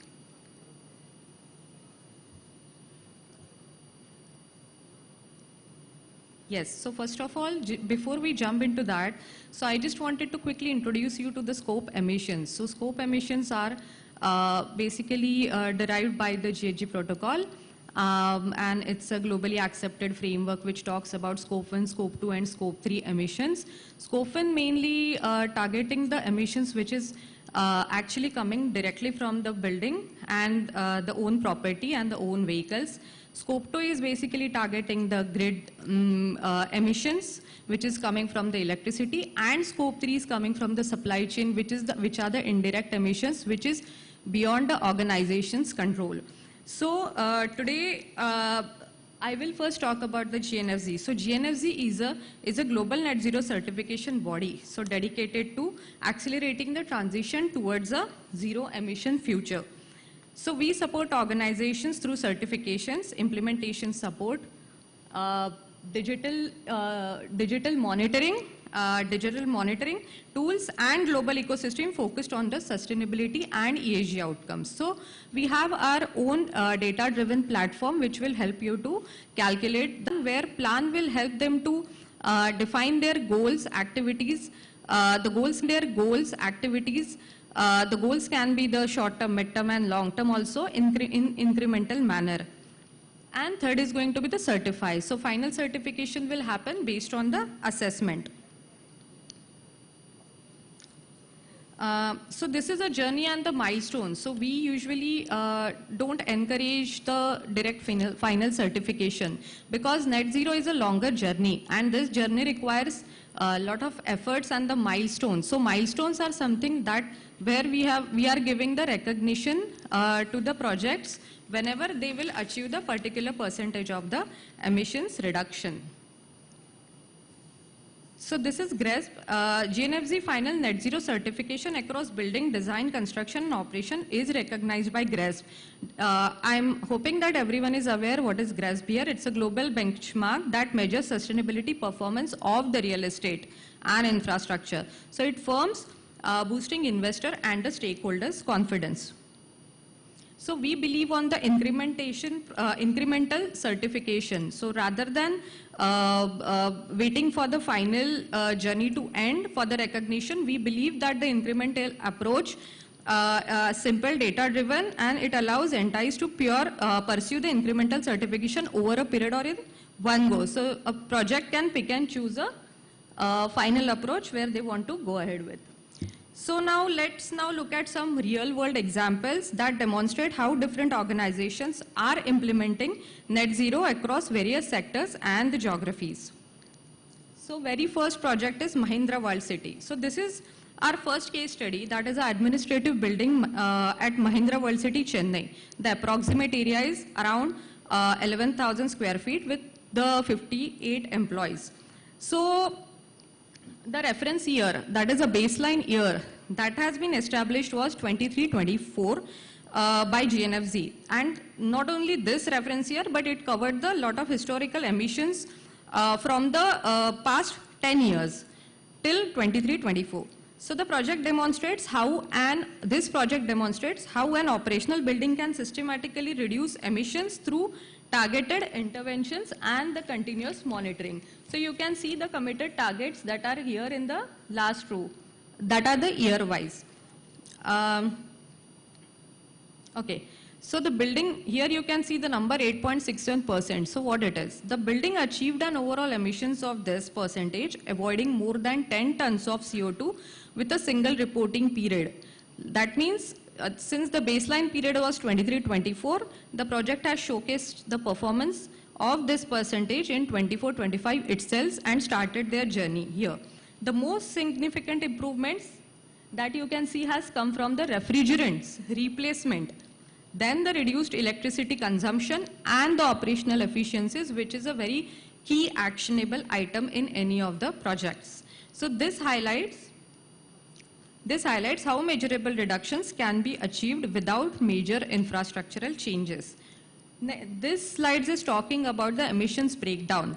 So baseline versus the current year and the component by component. So you can see that the refrigerant, there is a significant amount of reduction in the refrigerant use because the monitoring has been done on that level, and then accordingly the actions have been taken so that the leakage will be lesser. So however, the DG sets, the DG has been increased since bio-CNG has been implemented, but it has not still reflected into the log data because it has not started the commissioning stage. So later next year when it has started commissioning, it has started reflecting in the data, and now we are in the process of getting the latest data for FY 25-26. So an important insight from this project is that electricity remains responsible for nearly 80% of the total emissions. And this reinforces the importance of energy efficiency and renewable energy strategies when pursuing net zero. So this is an intervention tracker 2025, that is the project progress that is made against the Mahindra commitments. The project implemented several initiatives under the scope 1. AC replacement has been done for the 2 units, and then bio-CNG has been done, which is offset to the DG. So these are some of the interventions that has been done for scope 1. For scope 2, there's a step-by-step intervention started with the LED lighting retrofit, then BLDC fans and exhaust and motion sensors for the lighting controls, as well as final is the solar PV installation. So some are lined up for the implementation, currently being worked on, and some are already live and operational. So each intervention contributes incrementally towards the overall net zero map. Yeah. Thank you.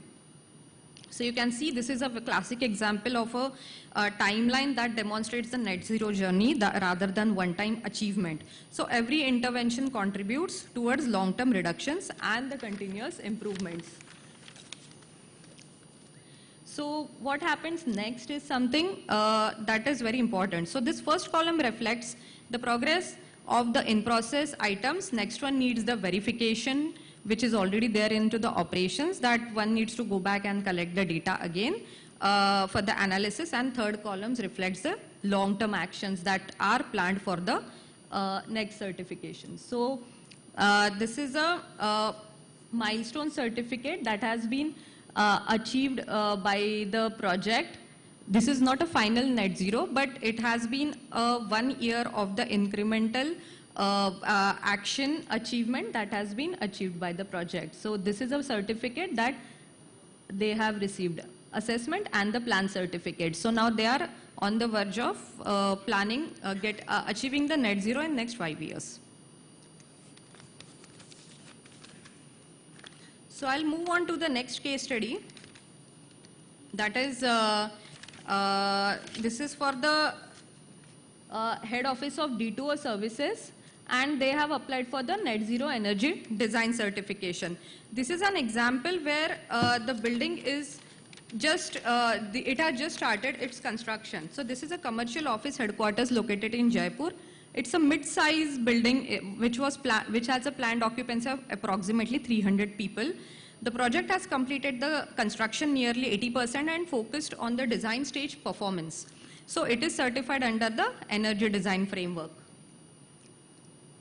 So this was a process which was followed, that the initial assessment has been done to understand the energy generation by conducting the whole energy simulation.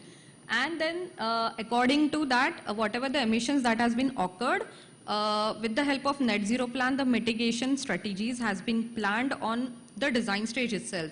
So here design is nothing but how a project is going to perform during the operations. So that will be finalized during the design stage itself, and hence this net zero plan is playing a key role here.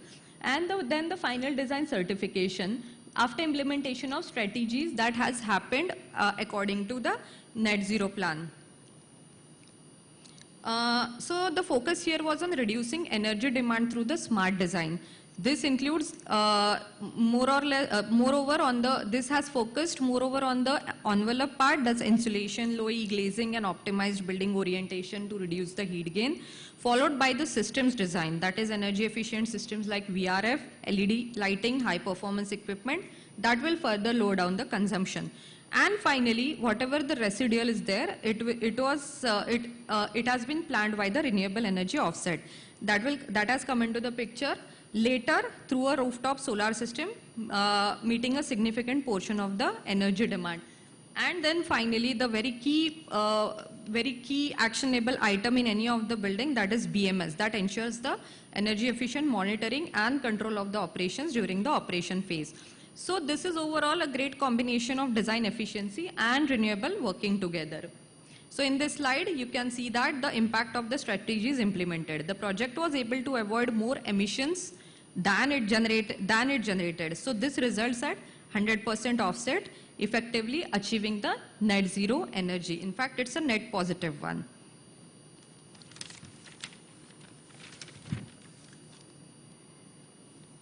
So this is a certificate which they have achieved for the final one. Now coming on to the next one, this is a small scale commercial office project located in Israel. It's an already operational project and with around 30 occupants. The project focuses majorly on the emissions at the operation stage. So this is a challenging way for any of the projects, that to how to target the emissions at the operation stage. And it is finally certified under the net zero operations emissions framework. So the baseline period has been considered from for 1 year. So baseline can be any year. So it can be the calendar year also, or it can be any of the financial year as well. So we have started with the initial assessment to understand energy use and emissions based on their existing operational data. Then a net zero plan was developed to reduce these emissions. Later, any of the so this is a different type of step that has been taken here, that any of the residual emissions that has been catered or mitigated with the help of the carbon offsets, but there should be a limit to the carbon offsets procurement. So finally, the project has achieved the net zero at the end. So here we can see that the emissions break down across all three scopes. So the project has focused on the scope 1 includes the refrigerant leakage, while scope 2 is off the grid electricity. The largest contribution comes here from the scope 3, which is a very rare case nowadays for the project because scope 3 is challenging. So, here this scope 3 is majorly contributing because of the business travel and commuting. So overall the total emissions are around 31,800 tons of CO2 equivalent. That clearly shows that scope 3 dominates here. So now let's see the reduction measures that they have taken. For scope 1, emissions were reduced by monitoring refrigerant leaks continuously. This is for the refrigerant, that is the fugitive emissions, and for the fuel they have used the biogas system for the cooking. For scope 2, on-site solar meets around 80% of the energy demand with plans to increase capacity in the near future. And for scope 3, efforts focused on sustainable mobility like EV adoption and encouraging the use of the public transport. And the rest of the emissions, that is the residual emissions, were addressed through the carbon credits. So this shows the combined approach of technology behavior and offsets that is working together. So it has also received the multiple milestone certifications as it has progressed towards the net zero. Coming on to the last case study of the day. So it is a third project in the world and the first in Latin America to achieve GNFC's net zero certification. This is a very large commercial office project located in Mexico. It is operational with a relatively small occupancy for its scale. The focus here is on managing emissions during the operations again, and it is certified under the net zero operations emissions framework. So this slide shows the emissions distribution across all three scopes. Scope 1 is relatively small, 370 kg CO2e, and scope 2 represent again the electricity consumption from the grid, and the largest share again comes from the scope 3 here, that is a own vehicle management, employee commute, and the business air travel. So this highlights that managing scope 3 is critical in the operational net zero projects. So let us see what are the reducing measures here. So for scope 1, the focus was on the regular monitoring of refrigerant leaks and improving the operational practices here. So you can see that the refrigerants fugitive emissions is contributing very high every time into the emissions because controls such as the carbon offsets. So waste management here was another point.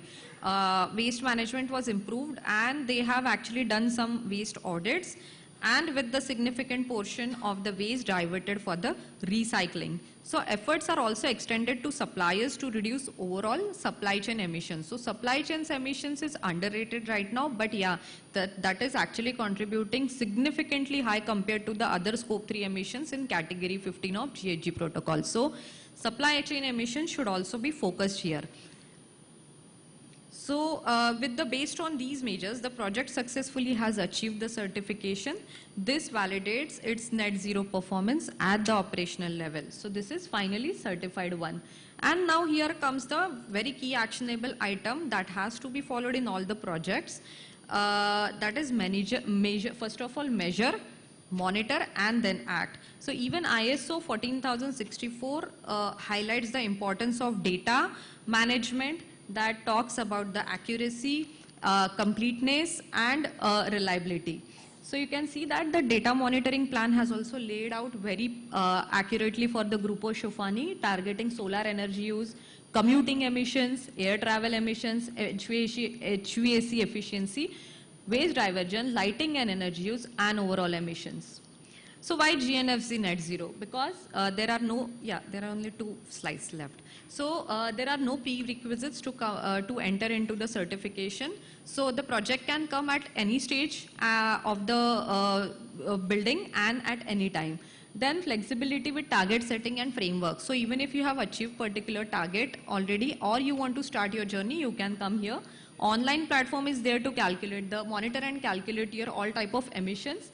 Recognition throughout the net journey. You have seen there are milestone certificates that has been awarded, and cost effective. So we are affordable without compromising on the rigorous parameters, and implementation guidelines are also provided throughout the net zero process. So in partnership with GNFZ, so the projects are uniquely positioned to implement, initiate and sustain the net zero journey, integrates ESG at the core, and align and communicate how your entity integrates net zero and ESG with the Paris Climate Treaty and UN Sustainable Development Goals. So thank you for your patient listening. Any questions? Shreyasi, thank you very much. You know, one of the, when I talk with her, when I see her CV, the young dynamic girl lady working in the field, always smiling. And why I selected her? Because when I seen her the CV, I feel that real job to be done by the ladies of India, that to be young ladies of India. So thank you very much. Over to Devdutt. Because Shreyasi, you are with the lunch with us. Sure. So चाय पे चर्चा होने के बदले खाने पे चर्चा हो जाए श्रेयसी के साथ. Yes, Devdutt, over to you. Please sit it. What a case study and a lot of information. खरंच आपल्याला असं वाटत होतं की we were always wondering how the journey should be, and she has really helped us in walking through the journey and giving some examples. Thank you very much. I would prefer.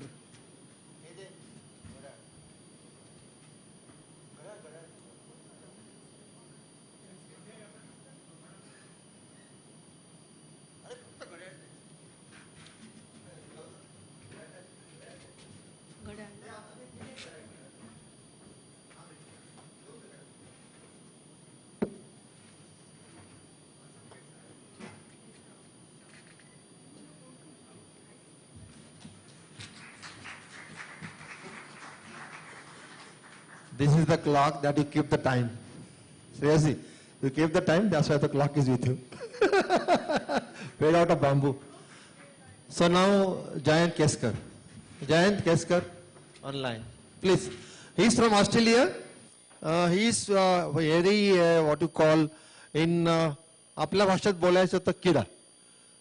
He's expert in the renewable energy. Shall I call you Jayant, young person? Shall I call you young? Yeah. So age is just a number. Basically, he's from Pune, and then he's from Nagpur, then Pune, and then he went to Australia, established his business. And where is Jayant?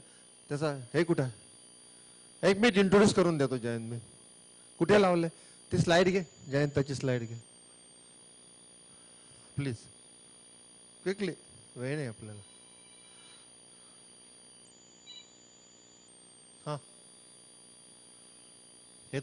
Jayant is Jayant Keskar is CEO of Entro Envirotech Australia. Is sustainability leader and 35 years of experience in environmental management and circular economy. He drives global innovation, resources recovery and decarbonization, helping industries implement practical low carbon solutions. A seasoned keynote speaker, he creates environmental and economic value worldwide. Over to Jayant Keskar. Thank you very much. Keskar, sorry, Dr. Jayant Keskar. So, shall I share the presentation or you are sharing it? No, you start sharing. तुझं मिळालं नाही मला अजून. I haven't received it. Okay, no problem. I will share. Yes, please start. Absolutely no problem. You can. Right. Are you able to see now? Yes, please go ahead. Excellent. So at the outset, thank you very much for giving this sort of opportunity to talk about the net zero through the renewable energy. As the previous the speaker mentioned about different ways and means to achieve net zero. Obviously, one of the ways and the most important thing is the energy. hours that we operate. Another area of achieving energy, zero is having this at the smaller scale. Rest of the stuff, when you have the plastic waste and other municipal solid waste, like even the mattresses, old mattresses, with the thermochemical treatment, you can convert that into the hydrocarbon, which is further refined either to renewable diesel, or you can get the SAF or hydrogen from the syngas as well. So those are the different areas that you can get it from there. So looking specifically in, hello.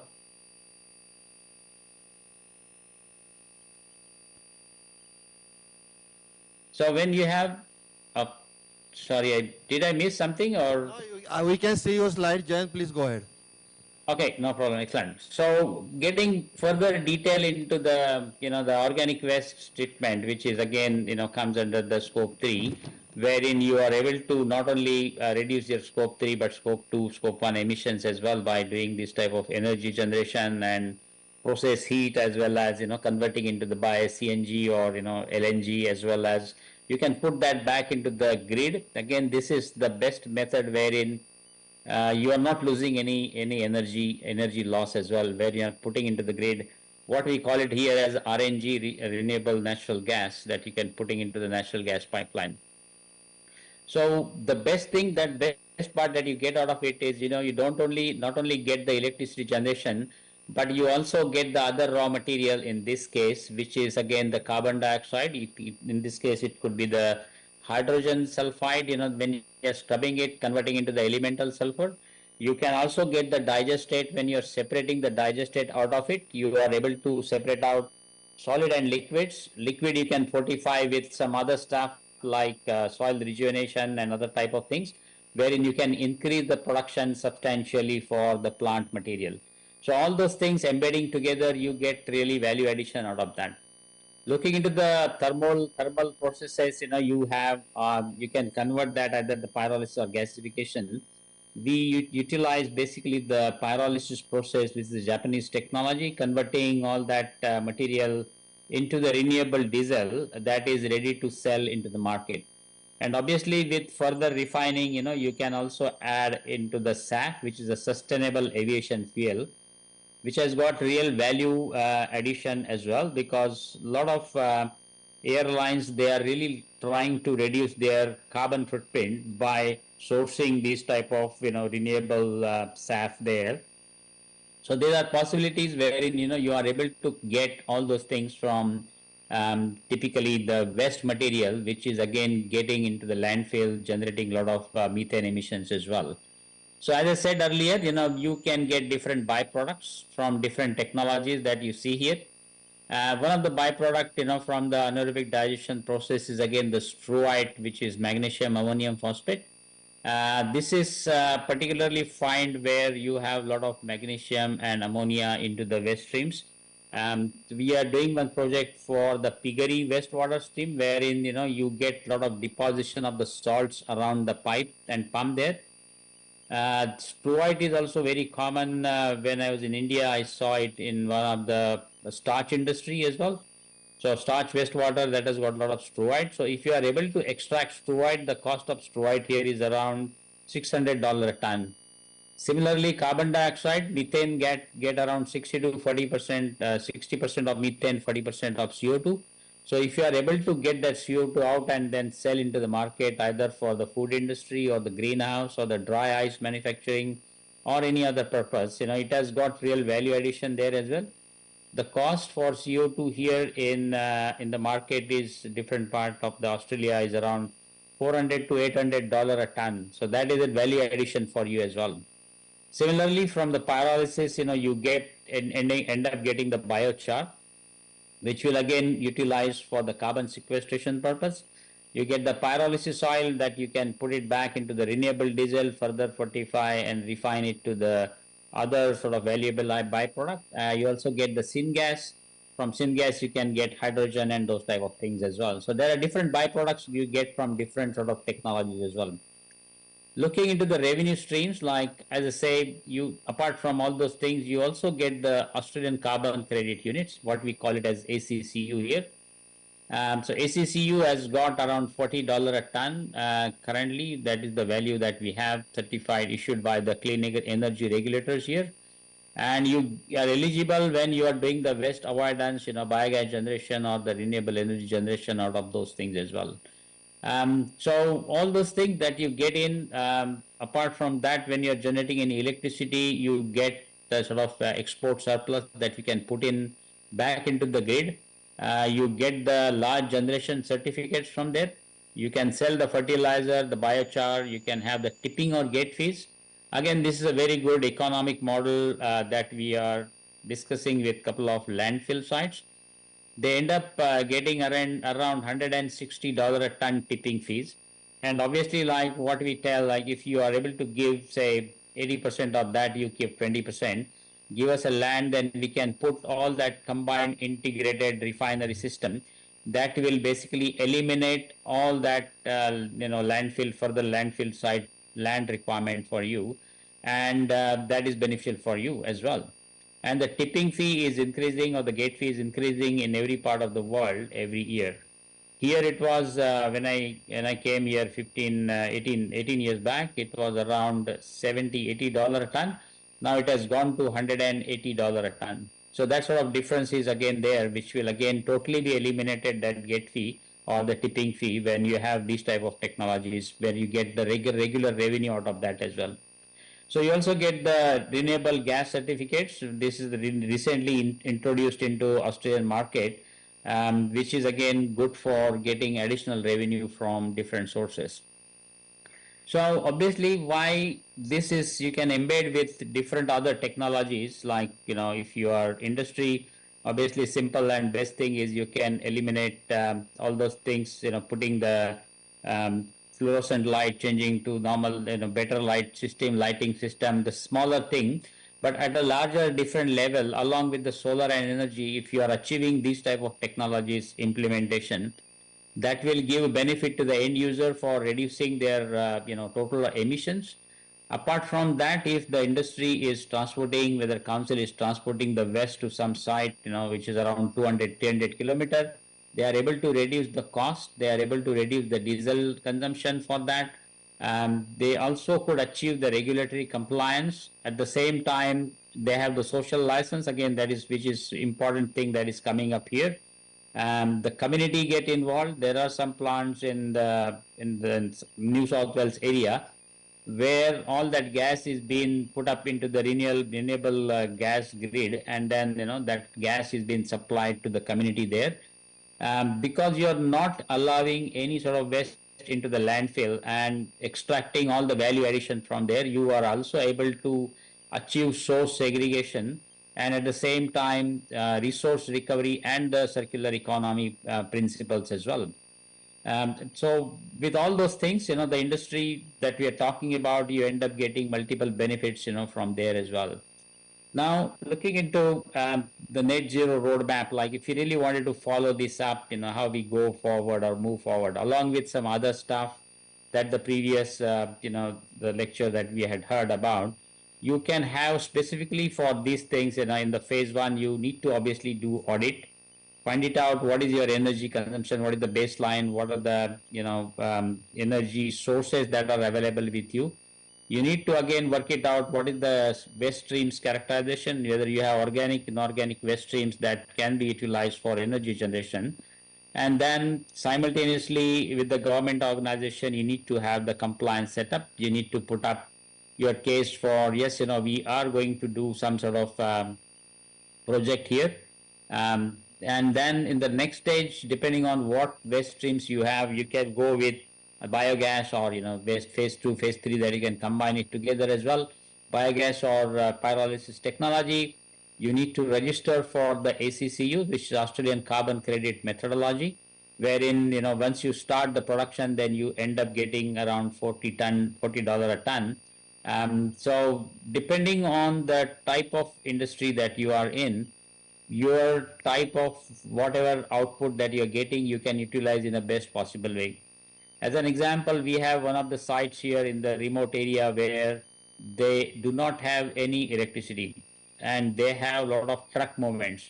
So what we propose to them is they have the waste, instead of putting back into the electricity because there is no grid line available and their energy consumption is not very high, but the diesel consumption is very high. So what we are doing is, we are converting again most of the gas, whatever biogas we get from them, converting into the methane, separating out CO2. Methane is again partly converted into electricity for whatever is been required on site, and rest of the methane is converted again into the renewable diesel as well. So depending on the client, you can work it out what is the best possible thing for you. Again, this is very good for some of the composting companies. Typically, the composting companies are having, say, around 4-month cycle for getting the final compost. Now, in this case, what you can do is, you can get the benefit of reducing that total composting period by half around. And at the same time, you are eliminating those sort of leachate formation and those type of other stuff as well. So there are these sort of technologies you can implement or integrate in different sort of industry sectors or the end users, depending on what is the ask for them, what they really need, and how they really can get benefited into achieving those sort of decarbonization by implementing in different phase-wise manner as well. So you can also, like, for example, if you're talking about the agriculture industry, they may need a lot of biochar as well. So biochar, again, you can fortify with some other new technology like enhanced rock recovery methodology, wherein you can get, again, the additional carbon credit from that as well. So all those things, you can combine it together. What I mean to say is to maximize the benefit to the end user and then ultimately achieve the net zero as well. So looking into the opportunities, obviously, like, there are different ways and means. You need to have, obviously, the waste streams that you need to have, like organic, inorganic, which is having certain calorific value. You need to have the land and the infrastructure. And then with those things, you can definitely assess, you can work it out, what is the emission profile that you have. Then based on that, you can find it out the economics out of it. As I said to you earlier, like, we have developed the modeling wherein we can put up those numbers from the industry sector, and then we get an idea about when we are integrating these two technologies together, what is an IRR, what is the internal rate of the return, or ROI, rate of return on investment. So those type of things that we get typically for these type of projects, if we get about $160 a ton of the gate fee or tipping fee, we end up getting around 22 to 24% IRR, which is pretty good for any sort of economic development of these type of projects as well. Obviously, like with these technologies implementation, you need to have the right technology partner who understand the technology well. You need to also have, like, to reap the benefit out of all those things, you need to have the carbon advisors as well as the offtake buyers. Fortunately for these type of technologies, we have very good technology providers, even though we can develop our own technology. And for the renewable diesel, we have the offtake agreement already signed up with one of the 4 major multinational companies that is all over the world. So even if there is any project, eliminating the landfill anywhere, there are possibilities that, we can combine all those things together and give maximum economic benefit, not only to the, industry sector, but to the region, to the community, and to the country as well. So this is basically like one of the ways and means by which you are able to achieve, net zero. And obviously, it is not the one-person job, as I said earlier, like it is a combined effort, and together, definitely, we can achieve net zero. Thank you very much for organizing this sort of lecture and really appreciate your, gesture. And if you let me know if there are any questions, I'll be happy to answer. Thank you, Jayant. Thank you very much for your presentation. We are little bit behind the schedule, so I requested all to give their questions to me, which I will mail to you. So thank you very much. Perfect. And Thank you, sir. Thank you. nice explanation. Yeah, thanks a lot. Excellent. Thank you Please very much. give a client. So next is Pradeep. Over to Prashant. There is a observation by third party कि we are having a net zero mobile. How you like this concept? Everybody is busy with mobile, so let's make a net zero mobile. So please join, see that. Third party observation, not my observation. Yes. Good morning, everyone. So let me introduce the next keynote address speaker. Green corporates for net zero and carbon credits, Shri Pradeep Motwani. Slide, please. Introduction ची slide आहे. Yes. As the CEO of TerraBlue, Pradeep Motwani focuses on making sustainability a competitive advantage for businesses rather than just an obligation. His work heavily involves helping companies achieve net zero, please sir, net zero emissions using innovative SaaS and Web3 platforms. His thought leadership in the climate tech and sustainability space has garnered the significant digital traction. Beyond climate tech, Pradeep Motwani sir has built an extensive career spanning decades of experience as a business leader. So let us welcome Mr. Pradeep Motwani. Most welcome, sir. Small request, other people are waiting for the online, so will you please little bit brief, more impactful. You can do it, I know. Sir, actually in the morning when you were briefing net zero commitments 2050, then again Prabhu sir also told 2050. I was thinking whether I am in Pune or any other international country, because we have pledged 2070 and you have given me only 20 minutes. Now I will complete it in 10 minutes because one of my slogans for everyone, our focus is on MSMEs. Big corporates, major emissions come from their scope 3 emissions, top line, bottom line. Let's talk about bottom line.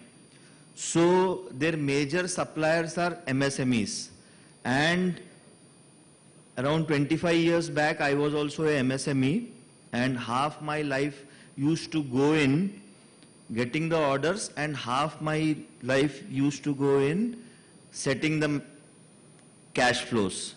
So data was not there, and majority of MSMEs work in proprietorship style, so they don't have control over their data. So we have brought in a solution. We have developed a software which we give as a SaaS to enterprises to evaluate their carbon footprint emissions at a disruptive pricing of $1,000 per annum per enterprise, scope 1, scope 2, scope 3. So now let's talk about net zero for green corporates. Whom do you think the future will belong? To a company which sells the product at very reasonable rates, or the product which is sustainable?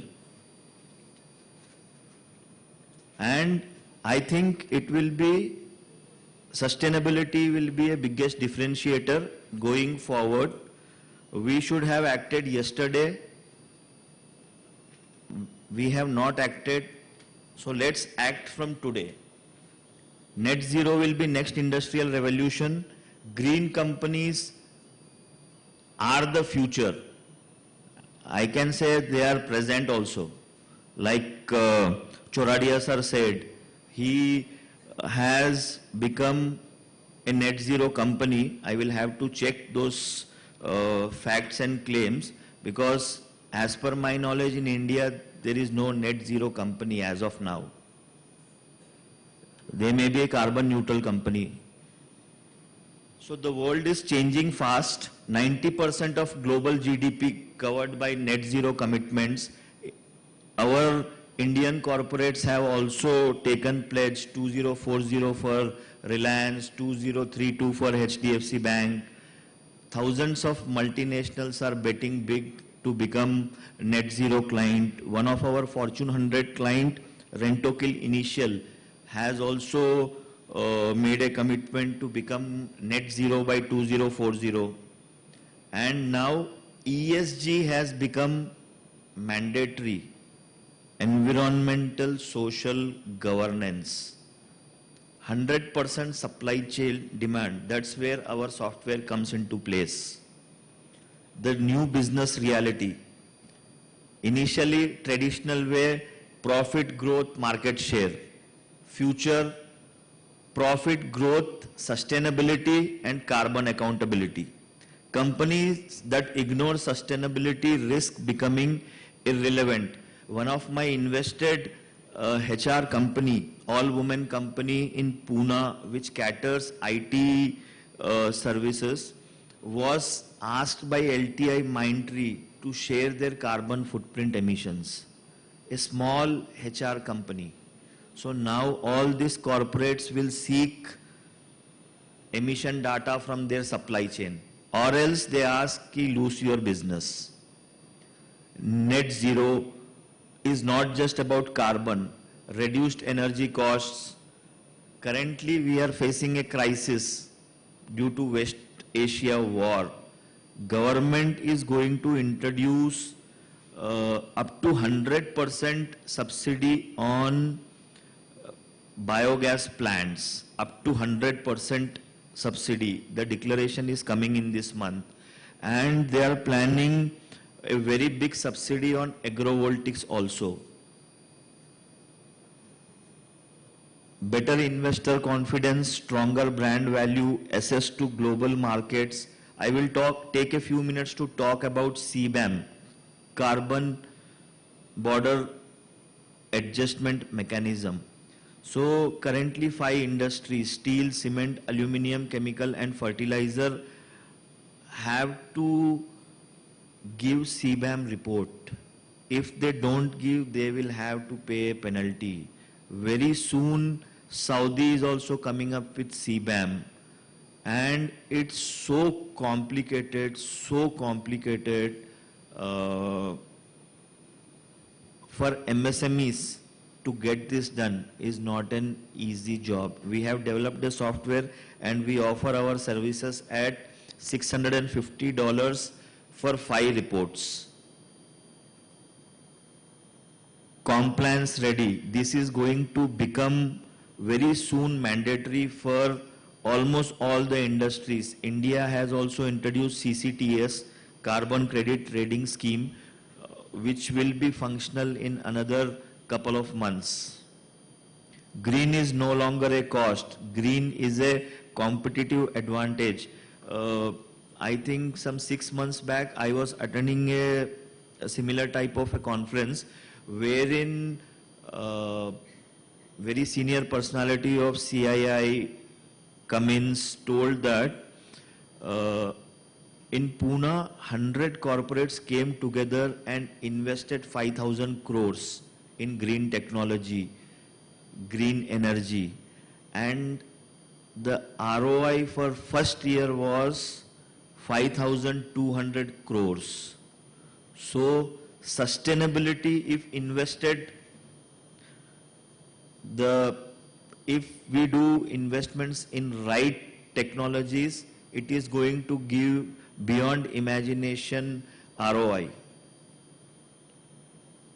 So these are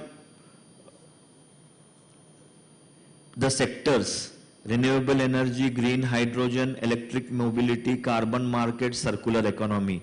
Carbon markets is going to be a defining,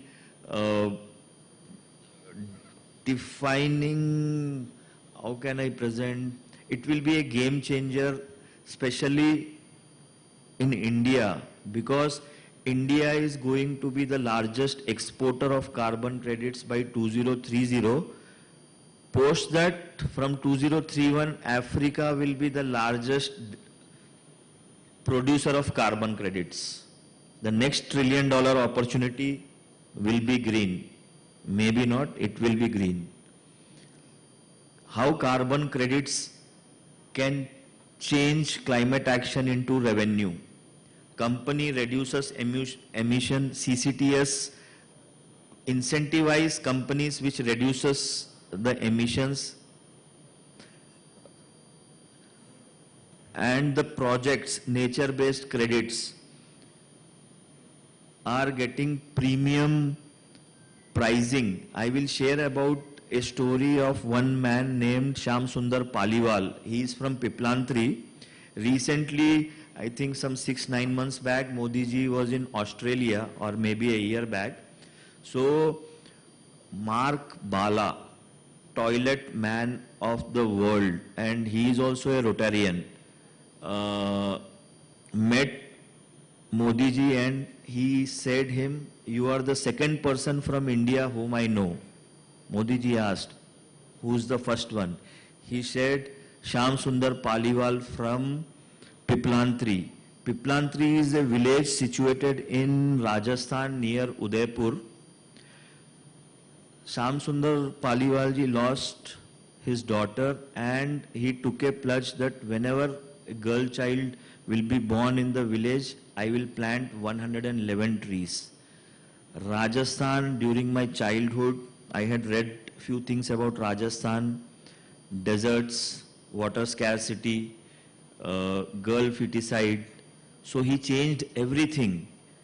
Now there are more than 8 lakh plants, biodiversity jungle, water which was under 800 foot.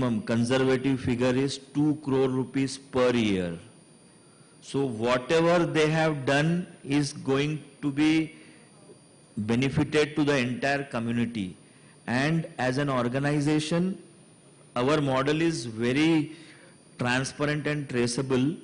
We pay back 80% to the 80% revenue back to the community. We keep 20% with ourselves. All the expenses are borne by us. Project examples, we have listed Shayadri Biogas project also, India's largest FPO, and as soon as we listed, we have got an LOI from a Spanish transport giant, Fortune 500 company. Renewable energy, biochar again is a very big opportunity for farmers. In this also we have a very transparent model, 80% back to the community, and sustainable agriculture. We are listing one project, 3 crore mangrove trees, and Fortune 100 tech giant we are in final stages of signing a off-take agreement with Silicon Valley based Fortune 100 tech giant. Real corporate opportunities, energy efficiency, solar power, waste to energy, water conservation, carbon credit projects, sustainable supply chains. Every company can start somewhere. As Saraf sir told in the morning that if we reduce 1 liter of fuel per month, sir you told, Saraf sir told. So companies also can start somewhere. The rise of carbon markets. I have one slide presentation, I will brief you in detail. Voluntary market, compliance market, ITMO's Article 6, nature-based solutions. Companies creating climate solutions today may become tomorrow's market leaders. Service above self, make sustainability. The role of Rotary. Create awareness, support climate initiatives, promote sustainable communities, connect business leaders. The greatest service to future generation is leaving behind a sustainable planet, which I think we are lagging behind. We are not doing enough, because Earth can give what we need, but it cannot feed our greed.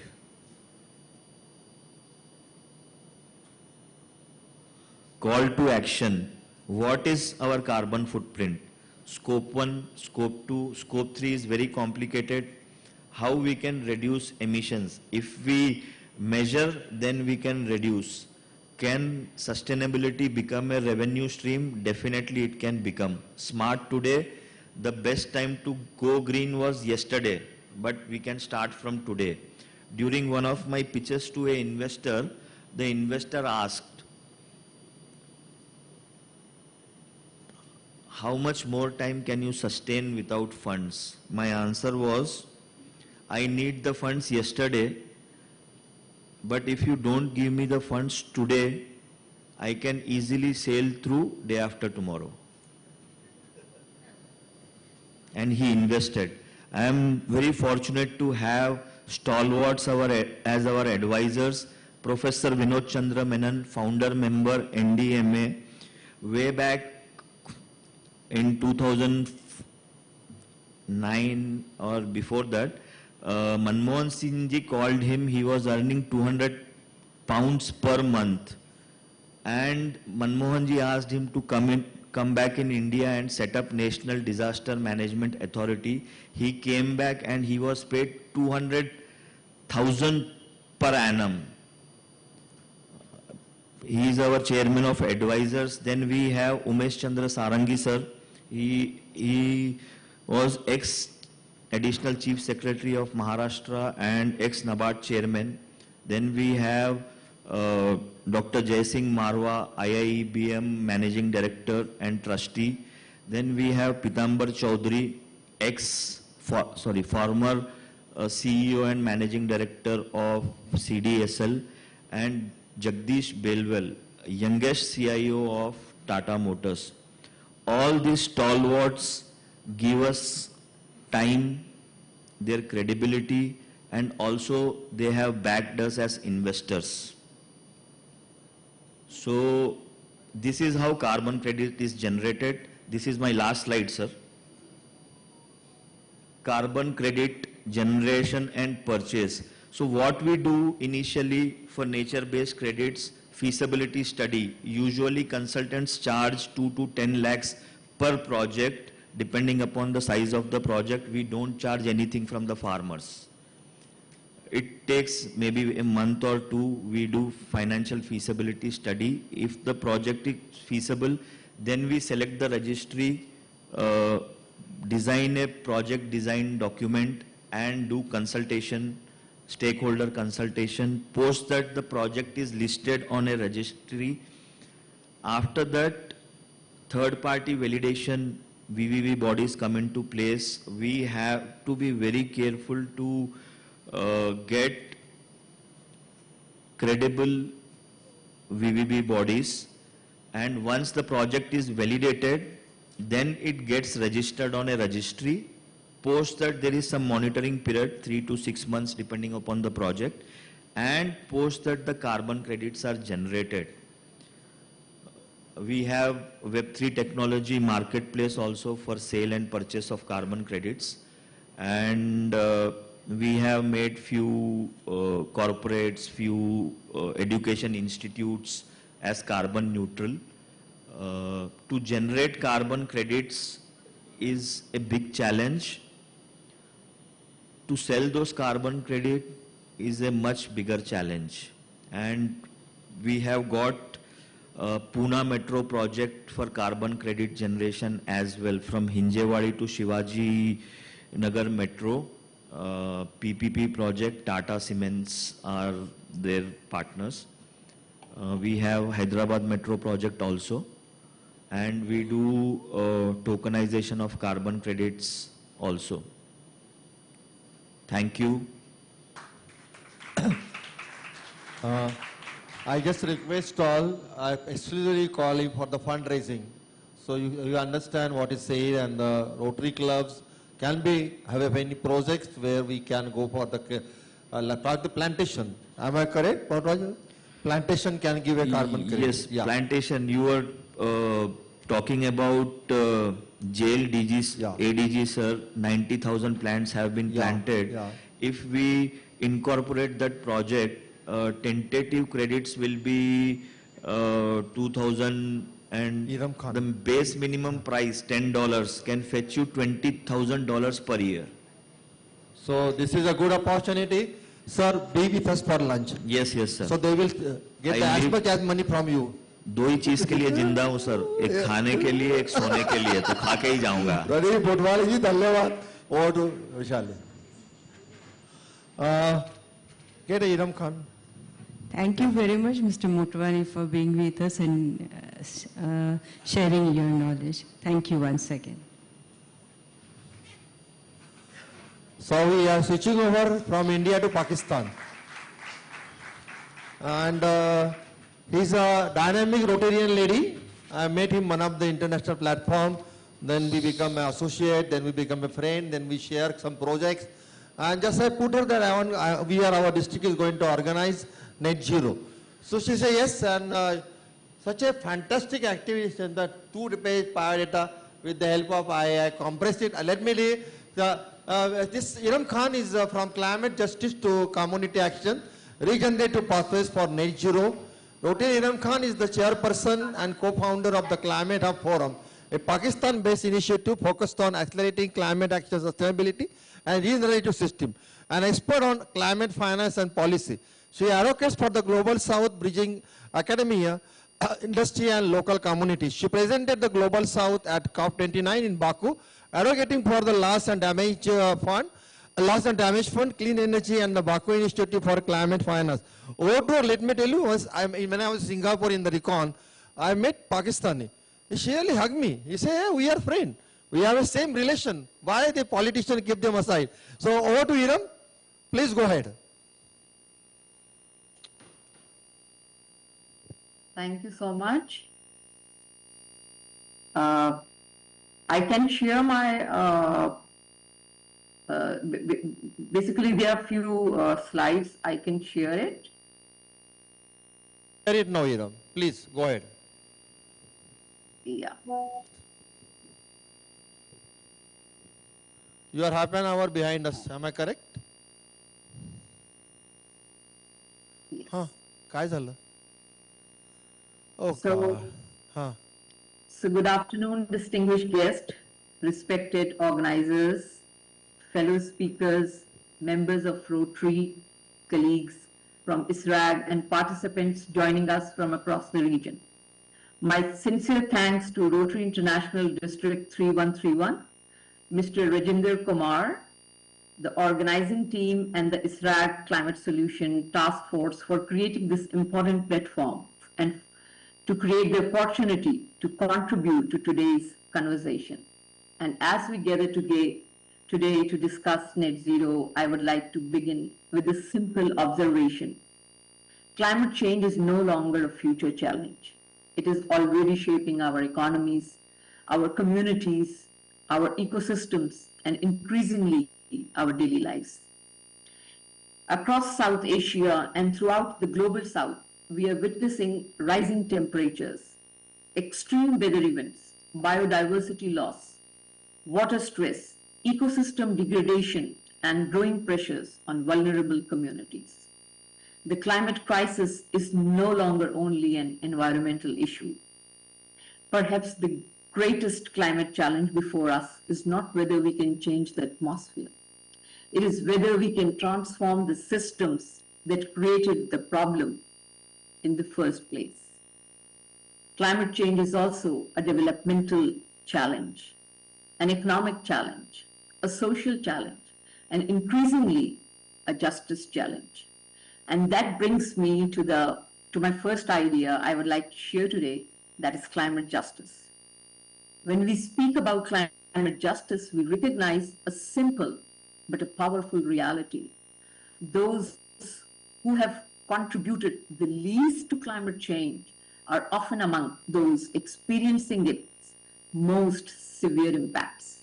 Whether we look at small farmers, indigenous communities, women, youth, coastal populations, our mountain communities, or future generations, many of those carrying the greatest burden have contributed the least to the problem.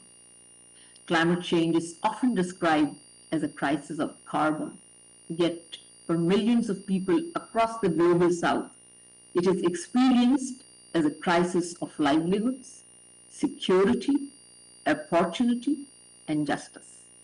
This is why climate action must go beyond reducing emissions. It must also strengthen resilience, support vulnerable communities, and create pathways that are fair, inclusive, and equitable. Today, governments, businesses, institutions, and communities around the world all are making commitments toward net zero. This is very encouraging. Net zero has become one of the defining goals of our time. However, an important question remains. How do we ensure that net zero commitments translate into a meaningful and lasting outcome? Experience increasingly shows us that successful climate transitions are built on strong foundations. They require healthy ecosystems, empowered communities, education, awareness, partnerships, financing, and effective local leadership.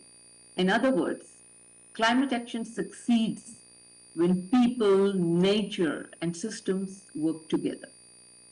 Over the past few years, through my work with the Climate Forum and various other international sustainability, climate, biodiversity, and policy platforms, I have increasingly come to see climate action as a connected pathway.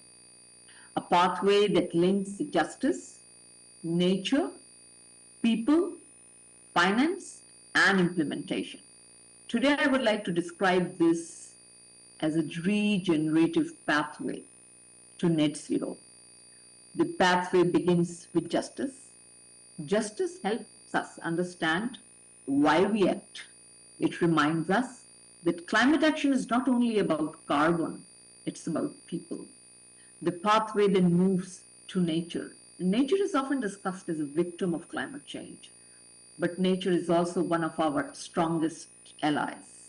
Forests, mangroves, wetlands, watersheds, biodiversity corridors, and urban green spaces provide multiple benefits simultaneously. They absorb carbon, protect biodiversity, improve water security, reduce disaster risk, support livelihoods, and strengthen resilience. Nature-based solutions, therefore, represent one of the most practical and cost-effective pathways available to us. Nature is not simply something we protect. I believe nature is our infrastructure. The next element after is people. No climate transition succeeds without people. Technology can accelerate change. Policies can guide change.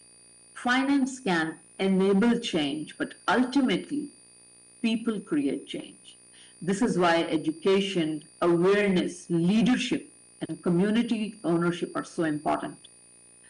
At Climate Forum, one of our key focus areas have been climate literacy and environmental education programs. Recently, I must mention here that one of our climate change and environmental education program for teachers and educators is selected for inclusion in the IUCN Global Biodiversity Guidebook that is published in 2026 this year. This recognition is encouraging because it reinforces an important truth. Long-term climate action begins with learning. It begins in classrooms.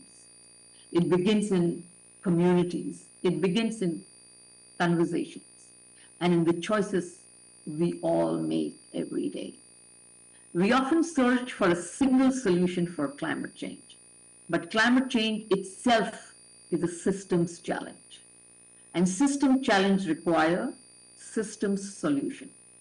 So the next step in the pathway is finance. Climate finance is often viewed as something very distant and highly technical. Yet at its core, climate finance is simply about enabling solutions to scale. Around the world, communities already have ideas. Innovators already have solutions. Local organizations already have projects. The challenge is often not lack of ideas, it is lack of resources, partnerships, and access on a very local level. Finance becomes the bridge between vision and implementation. It transforms good ideas into measurable impact. Our final stage is action. Action is where trust is built. Action is where communities become engaged. Action is where policies become real. And action is where partnerships demonstrate values. Through Climate Forum, we have attempted to contribute to this space through different initiatives such as 1 million trees. We initiated in 2024, then climate finance education program with few universities locally, art for climate change, climate justice dialogues, biodiversity awareness initiatives, and collaboration with different academic and international partners. While these initiatives differ in form, they share a common purpose, connecting awareness with action and connecting local engagement with broader climate goals. We have seen that government can create policies, scientists can create knowledge, businesses can develop technologies, but lasting transformation happens when communities move together. At this point, I would like to acknowledge the important leadership role that Rotary and ISRAG are already playing in advancing environmental action globally. Through Rotary designation of supporting the environment at its 7th area of focus, environmental stewardship has become an integral part of Rotary's mission. Across the world, Rotary clubs and ISRAG members are actively contributing through tree plantation drives, biodiversity conservation initiatives, water stewardship projects, circular economy programs, renewable energy solutions, sustainable agriculture, plastic reduction campaign, climate education, and increasingly net zero commitments. What is particularly encouraging is that many of these initiatives are not only reducing environmental impact, but also strengthening communities and creating local ownership of climate action. The Climate Solution Task Force, ISRAG, itself represents an important step in connecting local action with global environmental goals. As this work continues to evolve, there is an opportunity to further strengthen these three interconnected areas. First, I propose climate literacy and awareness, ensuring that communities understand not only the impacts of climate change, but also the solutions available to them locally. Second, nature-based and community-led solutions to restore ecosystems while improving livelihood, resilience, and local stewardship. And lastly, building greater understanding of climate finance and local and global partnerships, so that successful local initiative can access the resources needed to scale and replicate. Rotary's greatest strength has never been funding alone. Its greatest strength is its people, its network, and its ability to mobilize community around a shared purpose. If these strengths are combined with climate knowledge, local partnership, and practical implementation models, Rotary and ISRAG can play an even bigger role, more significant role in accelerating climate action across the region and beyond. Ultimately, all of these elements lead towards something larger, not simply sustainability, but regeneration. A regenerative future is one in which ecosystems are healthier, communities are more resilient, economies are more inclusive, and future generations inherit stronger foundations than those we inherited ourselves. This is why I believe the pathway to net zero must also become a pathway to regeneration. Finally, I would like to leave you with one thought.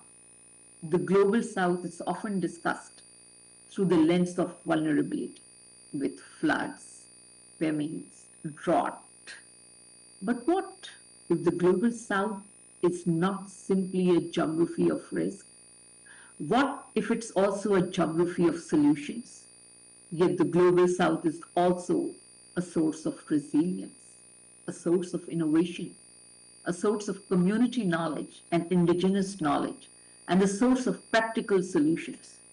Long before the language of sustainability entered our vocabulary, many societies across our region practice forms of regenerative living, through water stewardship, community system, low waste lifestyles, ecological knowledge, and a deep understanding of living within our natural limits. Today, modern science and technology provide us with powerful tools. But perhaps our greatest opportunities lie in bringing together innovation with wisdom, technology with nature, global ambition and local action. So as we move toward net zero, let us remember that our goal is not simply to reduce emissions. Our goal is to build healthier ecosystem, stronger communities, more resilient economies, and more just future. Net zero is not only a destination, because the future we seek is not merely a low carbon future. It's a future where people, nature, and prosperity can thrive together. It's a pathway toward climate justice, a pathway toward community resilience, and ultimately, a pathway toward a regenerative future. I would like to end my talk with the beautiful words of Rumi. Out beyond ideas of wrongdoing and right doing, there's a field. I'll meet you there. Thank you so much. Thanks.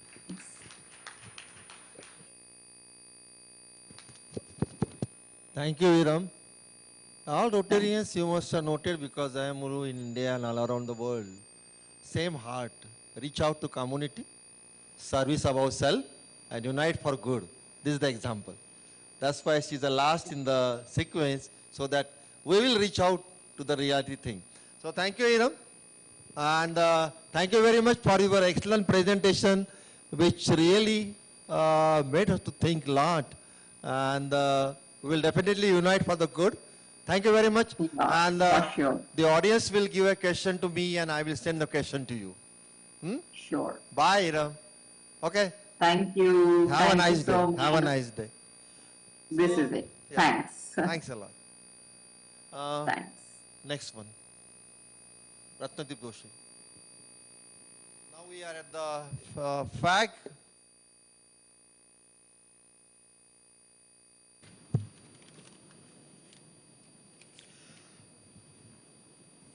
Good afternoon, fellow Rotarians, distinguished guests, ladies and gentlemen. It is my privilege to introduce our guest speaker, Dr. Ratndip Joshi, a distinguished chemical engineer, academic administrator, educator, and researcher with over 21 years of experience in higher education. Formerly serving as a registrar of Myers MIT Group of Institutions, Dr. Joshi has successfully led academic and administrative excellence across multiple universities.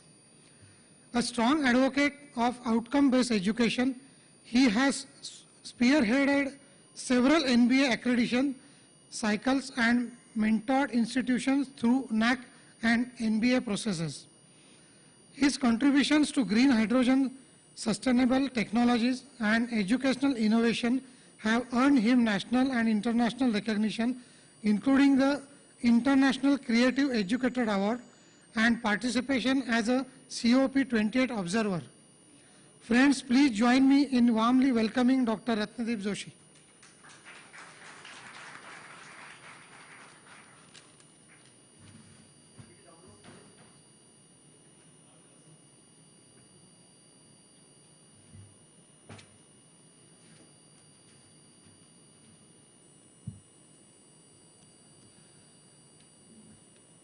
Very good afternoon to the audience, particularly all the commitments who have come from the bottom of the heart, bottom of the belly towards net zero. And specifically on this Saturday, all you have come together here to express your desire towards the one earth, one future. Honorable District Governor 3131 Marathe sir, very young at mind and action, our Dr. Rajendra Kumar Saraf sir,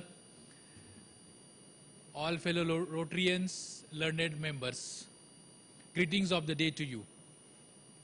Yesterday we celebrated the World Environment Day 2026, and there would have been many commitments where we go for wonderful future and insights what would happen. Many concerns were raised, many solutions were addressed, technologies were discussed. I am coming in from a fraternity of academic excellence, and here I would like to present some of the research work that we have really worked on ground level. How can we produce the future fuel, that is green hydrogen, at an affordable rate along with sustainability, carbon neutrality, or moving towards net zero concept. Although we committed, the India as such committed for 2070 for net zero, the way we are progressing, the way we are committed towards making this nation more proud, making more economically viable, sustainable, I'm very sure that at Vikasit Bharat India at 100, 2047 or nearby, we will definitely be a net zero economy. What we need to do on is localized supply chains that we need to encourage. And so lot many things, lot of work, lot of opportunities are available. One way when we are discussing about disruptive way of AI, IT systems being disrupted or challenged, new technologies and knowledge to be understood. At the same time, on ground level, manufacturing systems have to be more greener. They just need not to be more cleaner, they need to be more greener. Cleaner and greener are two different aspects. So when we say greener, we talk about making them more carbon neutral or net zero. And cleaner technologies, for example, solar. However, we definitely have a question on manufacturing of solar panels. When we are mining, for example, EVs, lithium batteries, when we are actually mining for that, 11 tons of mining giving 100 gram of lithium, and then how about ecology and ecological ways that we are talking about greener energy. So there are cleaner technologies, however, making them more difficult to greener.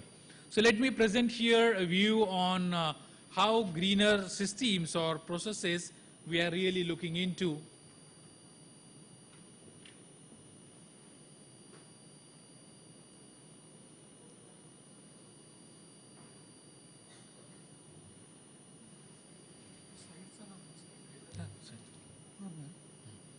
I think whether that.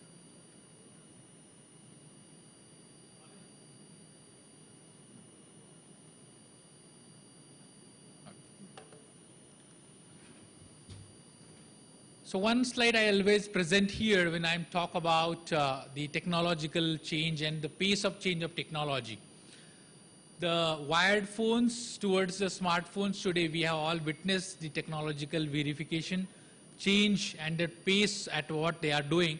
In between something is there which is generally not known. I hope very few of you might have used, and that's the pager. Right, some students, when I asked, they informed me that recently they have seen this in the movie Pushpa. Right, otherwise this young generation has not seen it at all as such. However, the time the technology came in, you send a message to the trunk system, it goes to the location, then it gets transported to the city, then to the unit. Takes 6 to 7 hours for one text message, and today we are moving towards fantastically with 5G technologies. Same thing is here being presented with a fantastic nice petrol-driven car towards the hydrogen fuel car, and in between is the EV, electric vehicle. We call it as a BEV, battery operated electric vehicle, because electric vehicles are also of different kinds. So BEVs are there, which are a transition zone, maybe 10-15 more years, and then we will, or maybe less than that, and then we will transition towards the engine-based, green hydrogen-based vehicles. Right? So the engine that is now missing, again will come back, where from the oxygen and hydrogen manufactured by greener way, net zero way would be utilized, and it will move towards production of water and energy. The hydrogen economy already laid down by various incorporations or technological summits, including United States Department of Energy and all, and definitely this era is going to come. Now what is our duty to work is to embrace this era. It is very important. Let's not have fear mongering. Let's not have concerns over what will happen. More we adapt to this one, because adopting is not a way particularly for India. adapting is very important. And more faster, more earlier we adapt to these technologies, better for us to move into these sections. Now, if we look into concepts, which even I was fortunate to present at COP28 in Dubai and participate into the Dubai Declaration, we could find out about some of the topics, or recently climate change crisis, climate change finances, equities, so many issues were discussed. I have witnessed it in person. And if we see about it, if we go by business as usual, go by rapid reduction, and then we go by the net zero, what will be the changes? And as many of them have described their own concerns, I will not repeat it. 1.5 degree, we decided to restrict maximum possibility to 2, the Intergovernmental Panel on Climate Change, IPCC. However, we are already 1.12 degree up. So very less chances that we could restrict it to 1.5. Our next target of 1.2 degrees centigrade has now to be achieved. And so if we go by, I'm just giving you some glimpses that now we cannot stop this, right? So the way Prime Minister always say that hum chal pade hain, ab koi nahi rok sakta.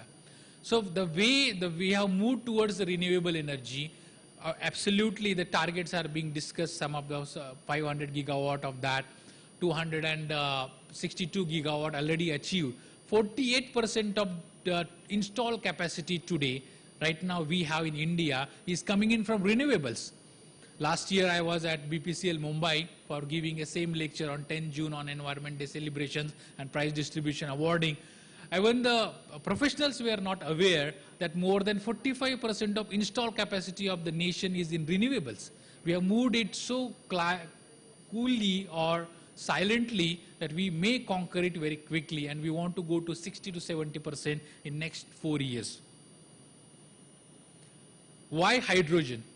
Now, why we talk about the hydrogen? If you see different energy resources or sources both, and in that case we can see that some of them, for example, batteries that we are now being operated, you and me are connected, all the experts are connected all through the world in this wonderful seminar through batteries. The cell phones are connected to the lithium ion, most of them, and the batteries are carbon silicon now, for example.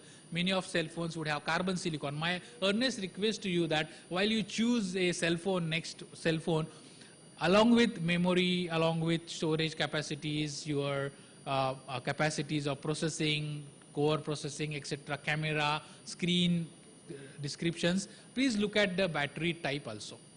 That if you see, instead of lithium, if you could use carbon silicon battery, and that would be more environmentally friendly, coming in from more recycled items. So that should come as a top sustainable aspect. Instead of, because most of the featured phones will definitely give you a comparable, closely associated attributes of the cell phone. However, if you look at the battery life and the battery type that is manufacturing, I would be very grateful. So carbon silicon, that could be more preferable. Pumped hydro, demand-based rescheduling, or hydro with high capacity reservoirs, large hydroelectric plants.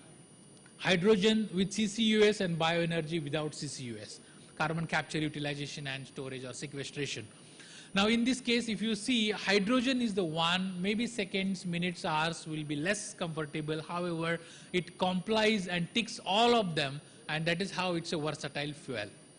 If you see about them, the batteries, or if you go by rapid reduction or net zero. For example, in Dubai Declaration, we wanted to go for net zero declaration. However, 2 days it was a cellmet, and after that, even it was in Saudi, UAE, based upon energy, still they agreed upon rapid reduction. So that is the very first time then when it was in the bastion of the oil and gas, fossil fuels, still they agreed upon going for rapid reduction. We want to go for net zero, more one. UNFCCC, Honorable Prabhuji discussed in the morning, and we are definitely a part of it. So there is nothing coming out of it as such. Commitments, as just you name a company and you will see that every company has committed for the net zero. Just now, even Motwani ji and others have described about the technologies or software which are available. Every company wants to move towards the sustainable fuels, sustainable aviation fuels. The National Green Hydrogen Mission and 16,000 crore outlay now has moved towards more than 27,000 crores as such, with the support for systems and more of the incorporations coming in. The reason why we worked on hydrogen and why we CBG to hydrogen manufacturing from biomass, which was not thought of. The whole world was chasing for electrolyzers, where electrolysis of water, H2 plus H2O gets splitted into H2 plus 1 of O2, and 52 kilowatt of energy that you need. Now some people claim to 40 to 45 kilowatt hour. However, our proposition is that suppose 2 rupees a kilowatt hour, even the solar manufacturing unit at the production cost, if we use minimum 80 to 90 rupees is the electricity cost for the electrolysis. Only electricity cost, then electrolyzer cost, the operation cost, plant cost, utility cost, marketing cost and profits, etc. So $3 is the price that next comes in. So if you see here the lithium battery that stands at the top, 0.5 megajoule per kg. This is the energy content, right? So lithium battery that we are now having in cell phones, only 0.5 megajoule per kg. Whereas if you go to the hydrogen, 140 megajoule per kg, the last one in the sequence.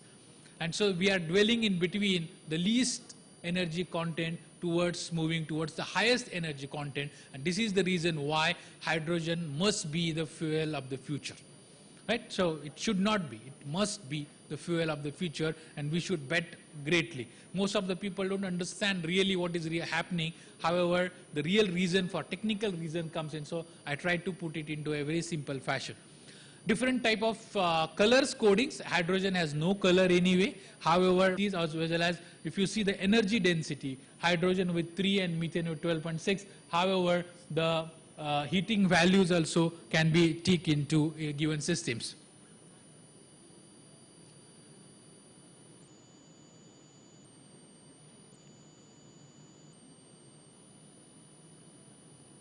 Yeah, so if we see this cost, Japan presenting it because electrolysis is the costliest one, honest cost and highest one. However, if you look at the Indian context, $1 to $2 is really feasible. How it is really feasible, let me look into. There are some key challenges, however, paucity of time, I will not discuss on them. However, I am presenting in front of you that these are some of the opportunities, these are the challenges. So here, some of the challenges towards hydrogen economy and some of the opportunities which will definitely give you the answers. 2 ways. Number 1, that is steam methane reforming, right? So the first demand is not going to get reduced, or energy demand is not going to get reduced. Then what to do? Then compensate it with the renewables. And this is very important, that you cannot substitute all of the energy with completely solar or other. Biomass, 750 million metric ton of biomass which is available in India can be a huge resource, and that will help for agriculture. Farmers will get more money, producers will get money, and last time we have done a successful seminar on circular economy. This whole money stays back into the country. Only Bharat is going to get benefited from all of this economical upliftment. And because of this, the whole economy will come up further. This is a separation technology for membrane that we have developed and successfully separated one. Just quickly I will go through. So bacterial way colonies that we have developed in a separate colonies. We have not invented new producing dimethyl ether, producing green hydrogen. These are some glimpses. I will skip them at this juncture. This is a complete simulation study we have done. I will show you this is a complete green hydrogen manufacturing plant along with its mass and energy balance that we have made ready, and we worked upon it. And this is the left, right, this side COP28 when I represented about the fuel of the future hydrogen in Dubai, as well as when the pilot plant that we have constructed and successfully worked upon. These are some of the news where carbon negative technologies have been presented by the press and media. So from bio-CNG to green hydrogen, these are some of the patents that we have owned. Carbon capture, CO2 capture patent, that is very innovative. Even from flue gas, from steel, chemical or cement industry, chloralkali industry, and the other manufacturing industries can also be captured, and that can be 99 95% of the CO2 can be captured with our patented technologies with national and international patent that we have received. Now here I come that from this way, the cost of the green hydrogen, just look at this cost, 96 rupees or 97 rupees, 105 rupees, and green hydrogen production cost is only 79 rupees. So the myth that green hydrogen is costlier is absolutely baseless. Greener sustainable fuels, it may be a truth in countries abroad because they do not have option other than electrolysis. Only water they can work upon. They don't have biomass. We have huge amount of biomass. We have a agricultural economy, and the 750 million metric ton of agricultural waste which goes in burning, as you know, keep on hearing in November, December, the stubborn burning. I always keep on saying that those farmers are stubborn on stubble burning, always, right? So they keep on burning, and the whole, even for Smart India Hackathon, we were the national finalists in top 5. We were the winners in top 5, and we were in Delhi, and we could see the whole black clouds roaming around on the in the skies of the Delhi, right? So all of them happens. We can absolutely give a complete solution over there. We have to be very confident over that, and such kind of projects in a smaller continent also, smaller composition also can be worked out.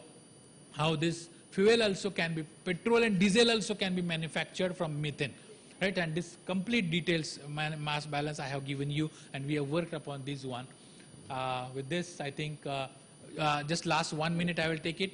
Now how it becomes carbon negative is that this biochar which gets produced, the charcoal, the carbon which gets bottom, that is biochar. Remember, char is sold at around 60 rupees a kg. Such pure biochar is sold at even 1000 rupees a kg because it is used in as API in pharmaceutical ingredients or even food products or cosmetics also. For cosmetic it has to be very, very pure, properly manufactured. So these are some of the pellets which we have won. I will show you the picture. So these are the pellets which are 3 times coated, and triple coated pellets are available which can be given as substitute to urea to fertilizers for farmers. Right, and this is our another success. This is also a patented technology. The carbon is going back to the soil and it makes carbon negative. Right, so carbon neutral towards carbon negative, and the fertilizers which we have got patented, and neutralization and etc. all of them can be very well shown. So this is only porosity I will show you where you can see kind of catalyst also can be developed with these kind of porosity. So greener soils and mixed agro-waste fertilizers. So these are some of our accomplishments, and this is fostering to the green economy, a circular economy as such. Okay. I think let me end on that, and I express my gratitude for giving us time to represent the research work and how the carbon neutral towards net zero circulating back to the soil, we can definitely, products can be produced along with manufacturing industry boosting, where farmers also get money, manufacturers also get money, traders get money, and end users are benefited. The kind of fruits and the vegetables we are eating bombarded with artificial fertilizers, all of them can be removed, all the pesticides can be removed, and a greener, more organic food can be given to the future, which is more sustainable, more greener, more cleaner. Thank you. Takeaway from this lecture, last conference was only successful because of Dr. Ratndip Joshi and Vishwanath sir. Give a big thought. I request all the Rotarians and the Rotary friends, please go and visit his lab. And you can carry out the many projects. You know, the entire world, the biochar is a new topic coming in, which is helping the farmers. And now we have to think about the sustainable farming. We had almost 3, this year we had 3 workshops, same on the sustainable farming. So please visit and think about it. Over to Anand. Thank you, Dr. Joshi, for your inspiring and informative speech.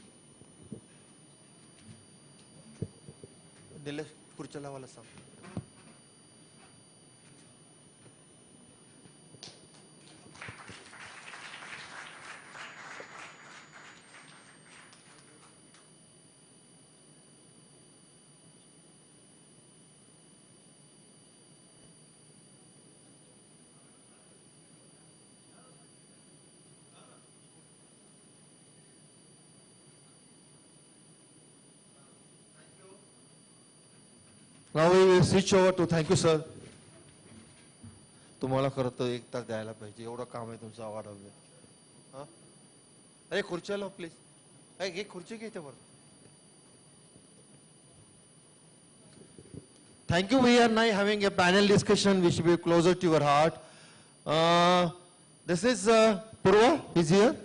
No, Purva is here, and so we have the very dynamic. In fact, you will find.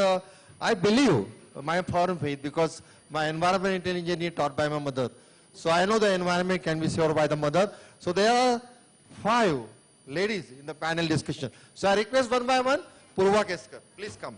Dr. Purva Keskar, a Pune University graduate with 22 experience, is an accomplished architect, educator and environmental design expert, a pioneer in LEED and GRIA certification in India. She has shaped academic curricula, conducted global workshop on sustainability and served as an expert advisor on various national committees. Priyadarshini, Dr. Priyadarshini. Dr. Priyadarshini, another dynamic lady. She work very hard, and Dr. Priyadarshini Karve is a climate expert with 25 years of experience in biomass energy, adaptation and education. She co-founded 2 green enterprises and multiple international climate organizations, a visiting faculty and award winner. She was recognized in 2023 as one of the 75 Indian women science luminaries. Namrata. Architect Namrata Dhamankar Jadhav is a Pune-based architect and academic specializing in sustainable design. She is the founding director and CEO of Sustain and Save Private Limited, a firm focused on net zero futures and green certification, and the founder director of Sustain and Save and professor at Department of Environmental and Architect at BM. Then we have, next please. Next slide. Next slide. Arey baba, tu ruko net zero karaki mobile work. The Shamla Desai, a dynamic lady. And if I am correct, Shamla, the PMC listened to her. So she is Shamla Desai is a veteran, a Pune-based civic activist and an environmentalist renowned for decades of advocacy in public accountability and sustainability. A leader of the National Society for Clean Cities, she focused on waste management, home composting, urban biodiversity, protection and driving transparency in local governance to ensure long-term urban planning. Shamlata, please. Thank you. A lady with the young heart. And now, my friend, we are friends together and we work together. So, Sandeep Sonigra, a civil engineer, gold medalist, and a different builder who want to make money but less. So Sandeep Sonigra is the founder of Pune, Pune Organic Country, Arish County Group, a pioneer in eco-friendly and real estate. He integrates Vastu Shastra with solar passive design to achieve net zero goals. His notable projects including India's first 5-star GRIA certified residential complex, feature advanced renewable energy, rainwater harvesting and sustainable waste management. Ek kurchi madli meel ka, Purva, will you come here so that I can ask the question? No, I have to ask the question, so I will be center. Ek mic please, 1 mic more, 2 mics more.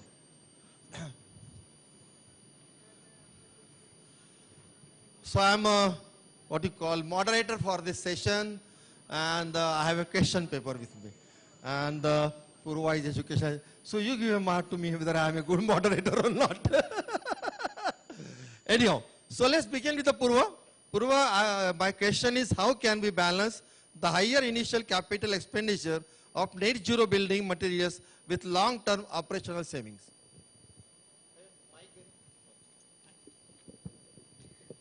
So I think for years together, we are trying to, reduce our operational energy and therefore operational carbon. And this question comes as a surprise to me because he's asking very specifically about embodied energy. And embodied energy is the energy which is actually invested in a material for making it good for like a building component to be used in a building. Now, the question itself is in a very one-sided way where he's assuming that it is going to cost more. So he's asking me that, you know, how is, I mean, the extra cost that you are going to put in to get a low embodied carbon material going into a net zero building, how are you going to get paybacks, or what is a return on investment for such kind of thing? Now let me tell you, it's a very commonsensical thing that when you think of a building and its manufacturing, a building material which has low embodied carbon would require less efforts, less investments in terms of energy to create the material, to transport the material to the site, and then install it on site.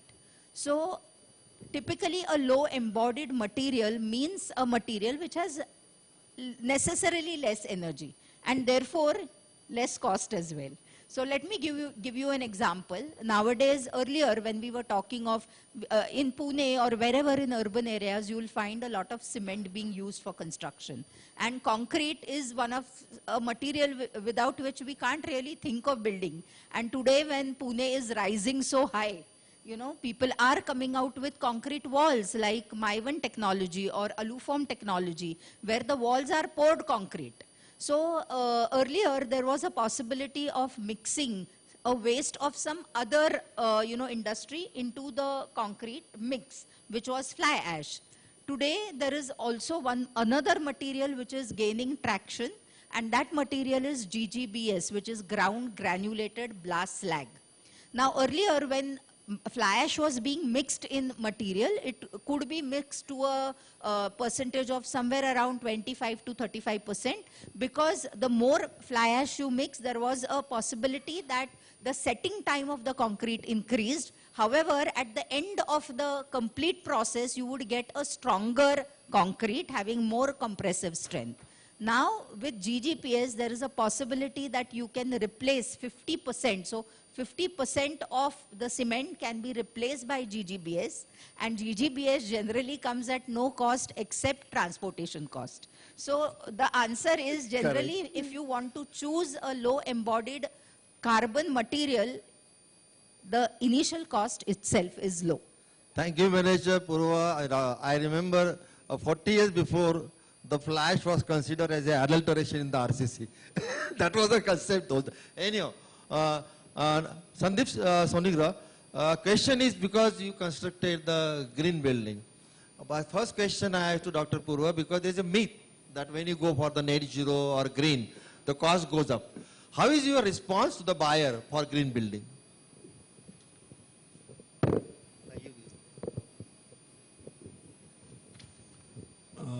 The question is in two parts, I believe, though it's a straight question. One, first is you said that it's less cost, presumed. It's a more cost. So she said it's a less cost.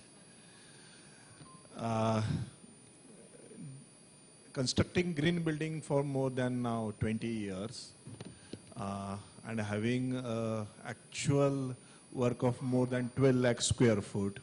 So I can authentically say it's not less costly. It is about 15 to 20% more than the regular construction cost. So in terms of per square foot, we spend about 400 rupees per square foot more for going the way we want it to be green. It's not 3-star, 4-star or 5-star green. The way we want it to be green. That is what we believe. And for that it costs us about 20% more.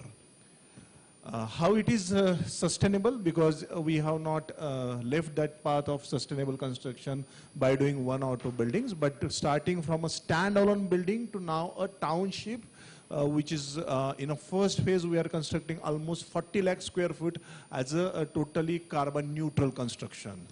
So that path we have not left after doing 1 or 2 buildings. So it's definitely commercially viable even after going a little bit higher on the cost, and that is possible only with the customers. So we started from the day one, and after for a first or say for about 2 or 3 projects, it was from our own pocket, whatever construction costs extra going. and later on shifted to slightly charging to customers some extra per square foot, which is 5 to 7% incremental cost, and then offsetting this extra cost of going green. So we are spending about 400 rupees per square foot extra, and now we charge about say 300 rupees per square foot extra to the customer. Seeing what we have done and what we are doing, and seeing actual result, I will just give you one result which is more than sufficient to prove the entire green what we are doing. So we have about 700 flat owners now staying in the buildings which we have constructed.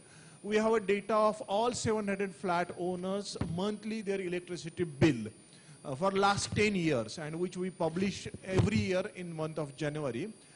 For any 2-bedroom apartment which we have constructed, it has never been more than 150 rupees per month. And for any 3-bedroom apartment, it has been never more than 450 to 500 rupees per month. So that is what exactly is the result, and because of those results, all our customers, and which is more like a mouth publicity, they are satisfied. And next customer, when we are now doing a township which has more than 2,000 apartment, on similar line, we are getting good result. My marketing cost is reduced. We are, Orange Group is more associated with the green initiative. Thank you. Thank you very much.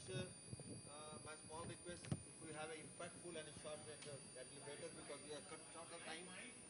And we have to make it impactful. So now, Dr. Priyadarshini, my question, you are working a lot in the circular economy.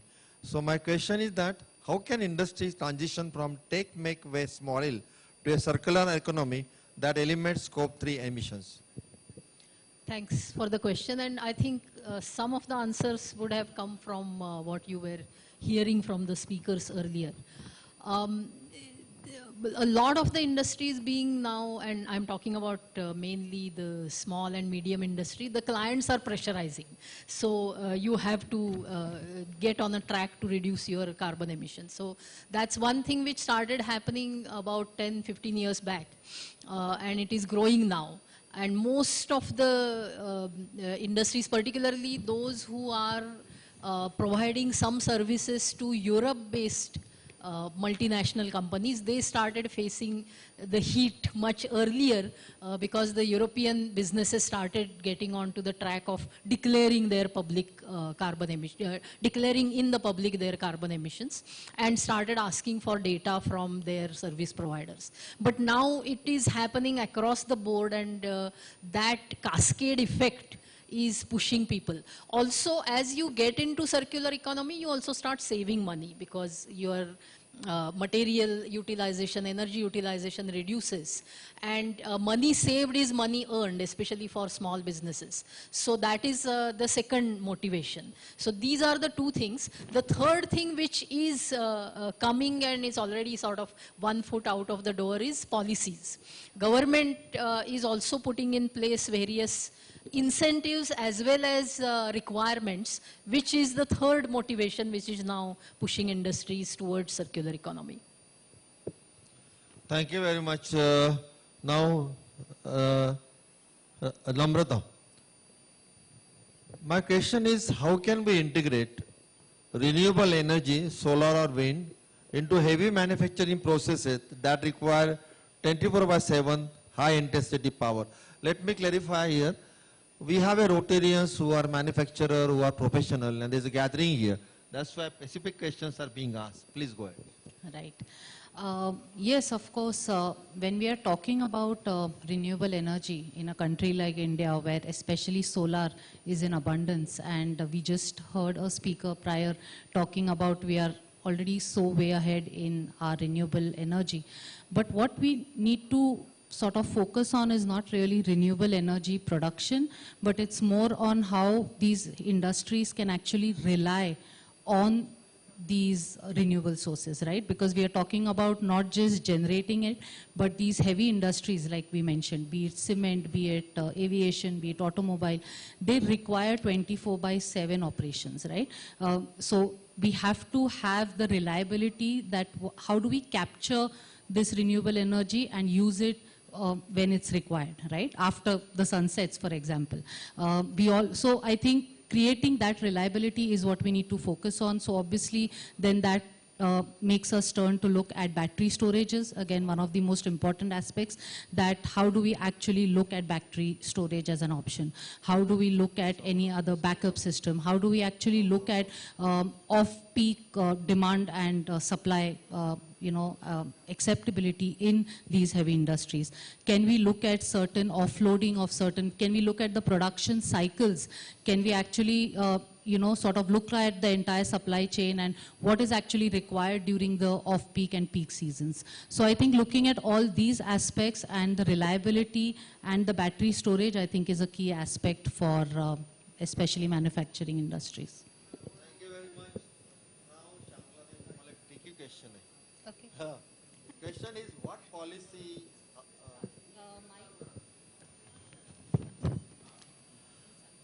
What policy frameworks are needed at the municipal level to encourage green zones within cities? पुण्याविषयी प्रश्न आहे. Like Pune. तिथे काय होणे? Will Pune Municipal Corporation Authority do it seriously? The purpose of this question asked, we are going to make recommendation of the seminar. So this will be noted and then we will make a question on that. Recommendation on that. Shamla. Sir, actually Pune is growing like widely and timeless, I can say. And there we found that newcomers in city, we have to educate first. There are many policies which has developed or on paper by Pune Municipal Corporation, because we definitely work day and night with them. Because it's my city. I always call this is only my city. So then only you can take care of this. We have an open space, we have compulsory, you can say society open space, which supposed to be a green. We have recommended a PMC to compulsory now each and every building should be green, plus it must have a terrace garden, because we need more green for the city. We have amenities, we have schools, hospitals, and we have more than 1,400 buildings for the city, which is for administration. And we are looking for entire green cover for it. Without that, this city is not going to survive. We also ask PMC especially for a rethink on UDPCR, which is abundant going to be happen for the city, which is not worth, because we cannot cater. Today we have 70 lakh people in city and we don't have enough water. We don't have a proper system of drainage. We don't have proper roads or sizable roads, you can say. But UDPCR is thinking that we should have 2 crore population in this city. It is going to be a disaster for a city, and that's why we always have one-to-one interaction with the 4 commissioner. You'll be surprised, we have a Naval Kumar Ram, and he is having 3 more additional commissioner with Mr. Nair, Kaur Madam, and Duty. All these 4 we interact regularly, because they are looking after, somebody is looking after the road, somebody is in charge of solid waste management. You'll be surprised, sir. We have many societies which come up. I'm not going to leave my now new friend as a builder, because these are the things, solid waste management, we have to work together. I always say solid waste management, wet waste is a gold and dry waste is a wealth. So we have to take our own return gift from the PMC as well as ourselves. So Shamlata is always positive, and that's why she preserved and developed the model colony lake. Dr. Purva, since you are in education, I have a very simple question. We talk about the circular economy, net zero, water governance. Do we really have a trained manpower for implementing net zero? Or do you have any program in education where such type of the youth will be skilled manpower will be developed? Yeah, so first and foremost, right now, people like us who are learned know a little about, eco-friendly construction or eco-friendly infrastructure. We ourselves are struggling with the definition of net zero right now. So basically, I think the idea and the concept of net zero is not percolated to all the streams yet. And the new generation or the new courses, I feel, one is the theoretical aspects, but it is more about skilling which should be really taken up, because working with your hands on ground on practical projects will give you a better understanding of net zero, because like we all know, achieving net zero is not a silo kind of an effort of one particular system. It is a network of systems which need to be looked at holistically, and therefore practical experience of working on the entire system would give a better understanding. So I feel we are at a very nascent stage to kind of, talk about having manpower which is really skilled. We are at the beginning of this kind of an skilling exercise, and we really need to take it up fast. Thank you, Pura. This question I asked because we have a road tractor and I see some youth. We have to get these people now to be attracted for this concept. So that's why I asked you the question. Now, Ratndip, Dr. Sonika sir, you have developed the new innovative ideas by using the fly ash or lime. So my question to you, how can you incentivize the use of local sustainable materials like bamboo, fly ash, already spoken, bricks in urban construction, or the lime? Anyone, any local people, how can you add it? Because you made those experiments, lime plaster, I still remember. Yes. So in terms of construction technology, which because of now, as she talked about the new UDCPR coming into picture and RCC becoming the main element of entire construction, which is actually disastrous for the entire Pune as such, or more for entire India. The RCC walls are actually like a heat trap. When initially RCC walls were introduced, I was there somewhere in '96 when we went to Europe and saw the tunnel former technology. They were doing it being in a cold region to trap the heat, and then they were constructing multi-storied buildings. So that was the thought there. When it came to here, we have actually gone into, again there are generally double walls across globe, and then there is a at least 1 inch gap in between those two walls. So being builder here, we were always cost effective currently, then we had only one wall, carpet area increased, and so the profitability of the builder increased, and environment at the cost of the naturally environment. So these, if first and foremost step has to be there, then original, the column beam structure is actually that way as compared to the nowadays, the RCC walls entire. That is more eco-friendly, if you see.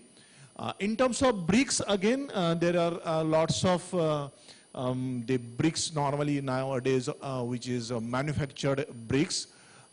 We have to see how it can be done other way by agriculture waste coming into picture. So definitely we have tried, especially the rice husk ash bricks we are using. Then we are now going to hemp also as one of the product.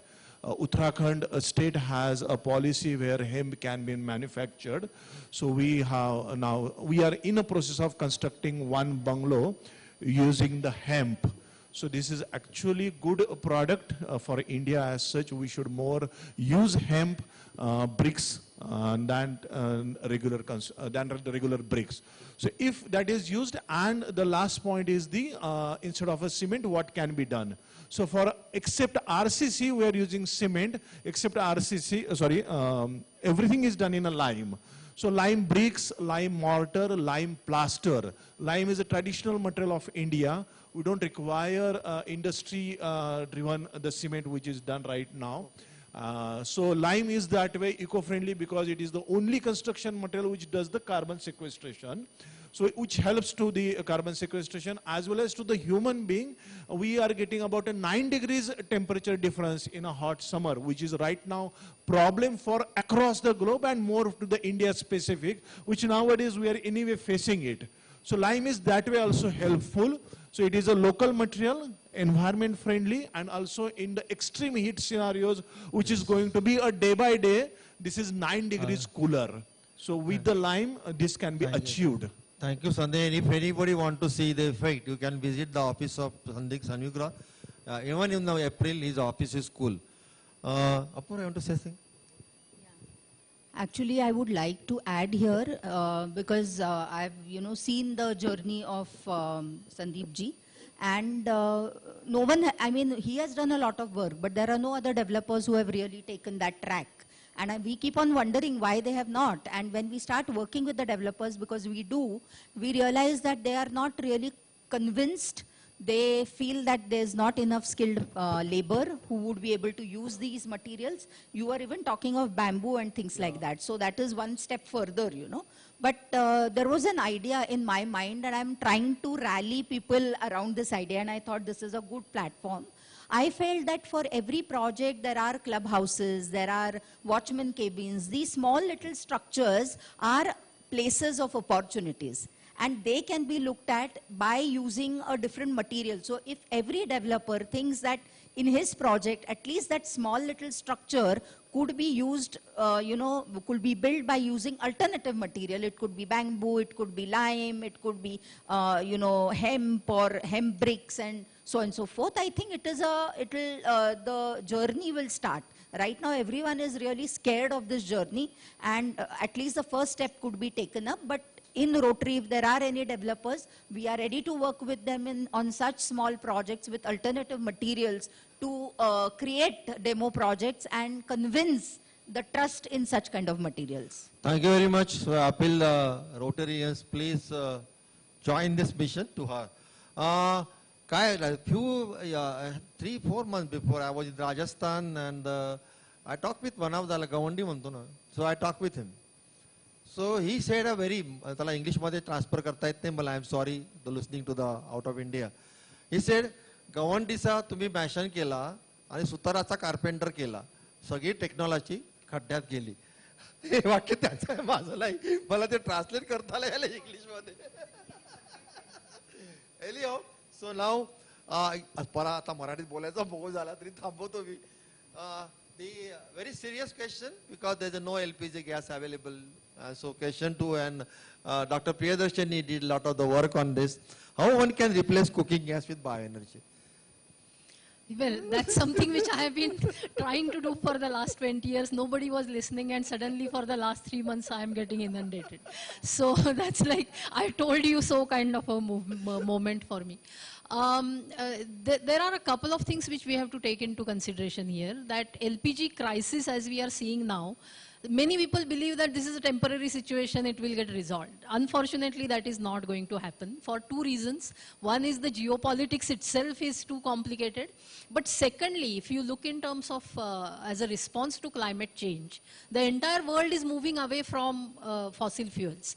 So just to insist that in the cooking energy sector we must continue to use fossil energy is just not a realistic proposition. So we have to find permanent alternatives to LPG, and bioenergy is a solution.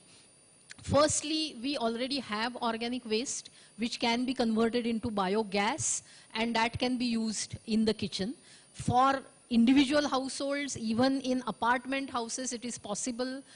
For large-scale community kitchens, it is possible. Commercial kitchens, it is possible. So that's number 1, where the minimum change in cooking habits is required in the kitchen. Secondly, agricultural waste, garden waste, forestry waste, all of this can be converted into standardized fuels. pellets is the most popular one right now in the cooking energy sector. There are very good quality stoves which can use pellets as a fuel. You also require a forced draft, so you need a fan. That fan can run on a battery which can be charged. So you don't need continuous electric supply in order to use these stoves now. So pellet-based stoves, pellet manufacturing is already there because pellets are already being used as an industrial fuel.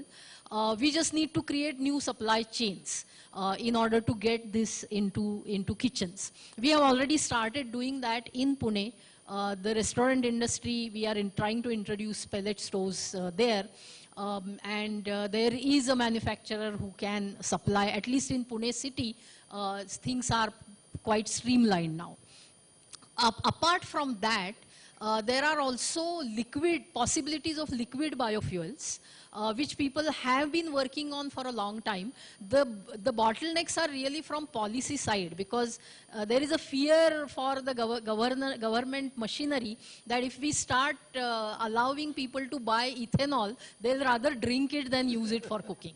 So if that can be solved, then ethanol-based cook stoves can also be a good option. So options are there. We have to keep one thing in mind, that biofuels are available, I mean, the raw materials are available in a scattered manner. And therefore, the production has to be decentralized, the use has to be local. The moment we start talking about tons of biofuels or hundreds and thousands of tons of biofuels being manufactured in one location, the whole industry is going to collapse, because you will be burning diesel to transport biomass all over the place. So keep it simple, keep it local, keep it decentralized. That's the key for success. And cooking energy sector is one sector where the entry point is actually easier given the current situation. Thank you, exclusively for Rotarians who want to take a projects under global grant. She has developed a efficient chula, and you can contact her. Then you can have another global grant projects which will be converting the biomass into the fuel. And now we have a question to Namrata, my favorite topic, that is energy-water nexus. So how does the energy-water nexus dictate the success of the net zero roadmap in the textile and anywhere, not specific, anywhere, how it will dictate? Even in the residential complex too. Yes. So yes, again, today we all are moving not just towards green buildings or green manufacturing, but towards net zero, right? Because again, that is where the entire country is heading towards. I think, yes, again, it's again a nexus like we mentioned, right? Which do we actually do first, energy or water, right? Any industry, like we said, I think these, and then of course the byproduct of waste, again, is the third aspect. So again, it's very, very important that we actually again look at alternatives. Today we are not really, in terms of research, in terms of advancement in technology is there, but I think there is so much of technology that is still research based and it's not actually implemented in manufacturing units. So for example, you take energy efficiency, equipments that are required for manufacturing. Can we actually look at sort of scaling that up? Can we look at, when we are talking about water, how do we move towards net zero water, right? Especially in industries. Can we look at zero liquid discharge? Can we look at alternative sources? Can we look at actually using water circularity? Again, that is something that, be it the construction industry or manufacturing industry, water circularity is really, I think, the least spoken about, right? How can we actually treat water to a tertiary level that actually can be reused in manufacturing as well? So I think these are certain aspects that, again, I think, like I said, there is enough of technology and research that has been done, but it's just that there are very less takers in the industry to actually adopt those technologies and scale up this movement. Thank you very much. एकच फक्त with respect to 20 second. हा आपल्याकडे legally ना पाण्याचा पुनर्वापर करण्यासाठी restrictions आहेत. So in terms of residential, for example, whereas if you see, especially in Europe, so there are so many cities, 7 times they recycle the water and then they use it. So this kind of now we have to go to slowly to that if we want to go for a water circularity. In fact, my 3-tier system is working in more than 200 complexes in India. Anyhow, we'll go to next because time is short and we are between the second hall and this hall. So anyhow, there is a question to Shamlatai. Tumi parat Marathitach. You are working with the youth. You take along with them. How you can take this youth in this activity to make them a steward for the net zero? Actually, we have already having a various group, various NGOs. They are also working in a large number of. Net zero होत असताना आज काय चालू आहे याचाही जोरात सगळ्यांनी मिळून प्रयत्न केला पाहिजे. Do you understand why we have more ladies here? Reason, my tagline, the future of the environment is in the hand of the ladies. So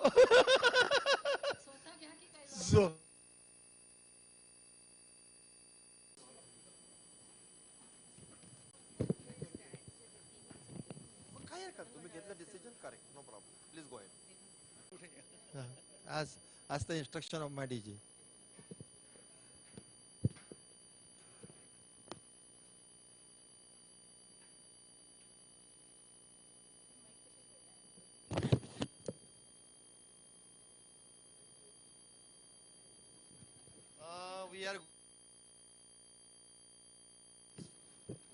We are going to the concluding session. I request Arvind to join me. Basta sir. Saurabh bhi. Oh, सांगतो मी. Yes. Gauri has asked me to make an announcement. By Eco Factory Foundation, we have a sapling outside. Custard, apple. English मध्ये शब्दच नाही आठवत मला कधी कधी. सीताफळ, त्यानंतर चिंच, जांभूळ. असं आहे ना सगळे नावं आठवताना फार कठीण गेला आजचा programme. Anyhow, so we have a concluding session. This concluding session exclusively, तुम्हाला लोकांना exclusive session based on what we have done. माझी slide लाव. Put my slide. Based on how the progress of the net zero. Please all panelists, please take a lunch and then go. My humble request to you all. Please, you can't go. Okay.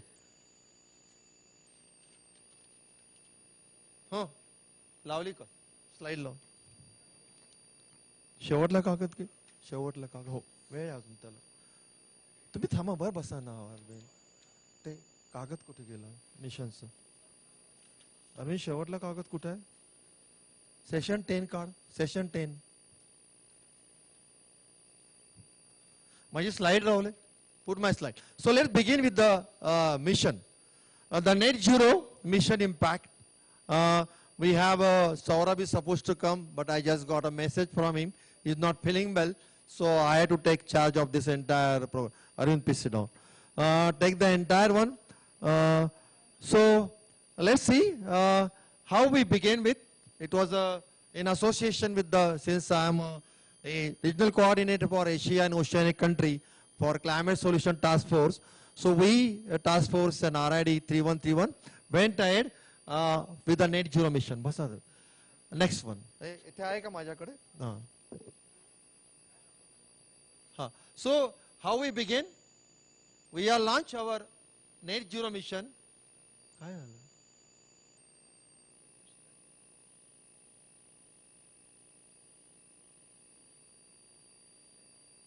We have launched the net zero mission. That was on the 6th of July, the installation of Santoshi. And that was a net zero mission was launched. And then we developed a team. I being an environmental engineer, my expertise. Then we got Dr. N.S. Raman, who is a retired director from NIRI, and then Saurabh Somani. He's one of the a software person and work on the net zero activities. Then we have developed the, Then we have developed the chat GPT where you can interact. It's a WhatsApp model and you can interact with it and get your, it was in a 5-step process. The major carbon footprint is smart climate recommendation, net zero certification, then the continuous improvement. It goes like this. Those who handle, they must be knowing how it is friendly. You ask, credit goes to our DG, total carbon dioxide absorption done by us. This is the Dios impact. 6th energy, RC Pune Royal is a net zero energy. RC Pune Royal is a net zero achieved. RC Pune Cantonment, Class 131 out of the other district. Even RC Pune Cantonment, Class 131 out of the other district. Even the queries come from the international. Simple activities are given, and if you join it, you reduce your come from the international. Simple activities are given, and if you join it, you reduce your carbon footprint. This is a world. So let me read. Tumhi wasta ka. The Rotary Club of Pune. Alele? Nine. No. Alele? Nine. No. Any participant can come and speak. We want to give feedback of the seminar. Shirley, Pari, tu yedes, tula काय वाटलं तर? Let's from the young one. Nilesh, Nilesh कुठे आहे? Vote of thanks करण्याकर. Pari के?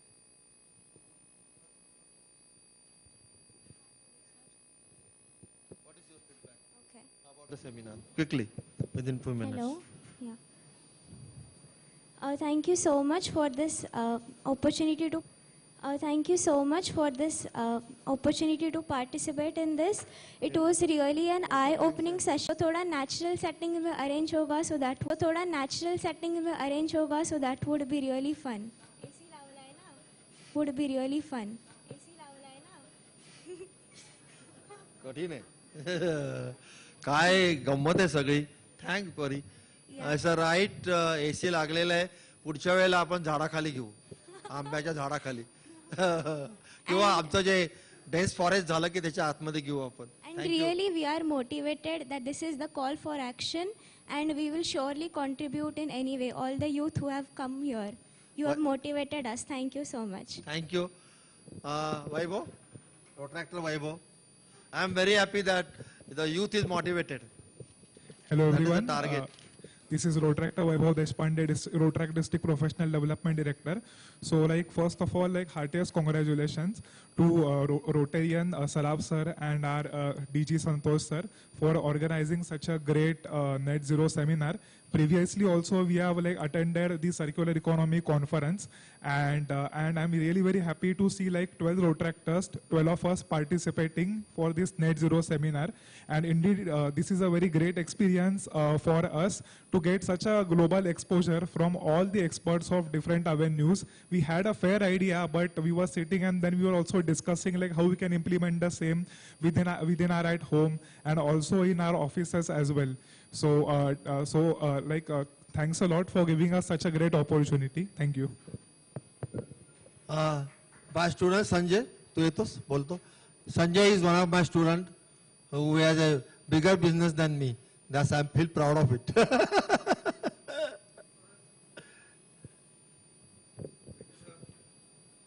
Sorry, sir. God bless you. This is my what you call fixed deposit in the bank. Madam la anubhav se lesa. Thank you, sir. Thank you very much. This seminar was so good. It has given a lot of insight on net zero, and we are working in environment field only. But net zero, to achieve net zero and why it is necessary. Sir has been working on that for a long time. We have been planning to do some seminars on sustainable development goal and all. But seeing this, the participants as well as the people who have given these lectures, I am really thankful for the insight provided, and I request Saraf sir to always give me a chance to be part on his environmental goals. Thank you, sir. All my students are in the core of my heart. You are always there. Yes, thank you very much, Sanjay. And Pari, you want to do something? Give that part to our district governor. Sir, हिने एक छानपैकी आणलेलं आहे. ही परी हिचं नाव Shirley नाव आहे. ही खूप dynamic आणि यंग एन्थुझियास्टिक आणि ती भगवद्गीताचे अख्खी पाठ आहे. सो आता शेवटलं त्याच्या आधी फक्त एक अनाउन्समेंट आहे. आपल्याला फक्त ऐकून जायचं नाही तर you have to do something which. Sir तुम्ही बोलू इच्छिता माळी सर? नाही ना? अभ्यंकर सर? नाही. ओके, सगळ्यांना भूक लागली आहे, मलाही भूक लागली. So I request Nilesh, our Rotarian Nilesh, to propose vote of thanks and declare the seminar is. Huh?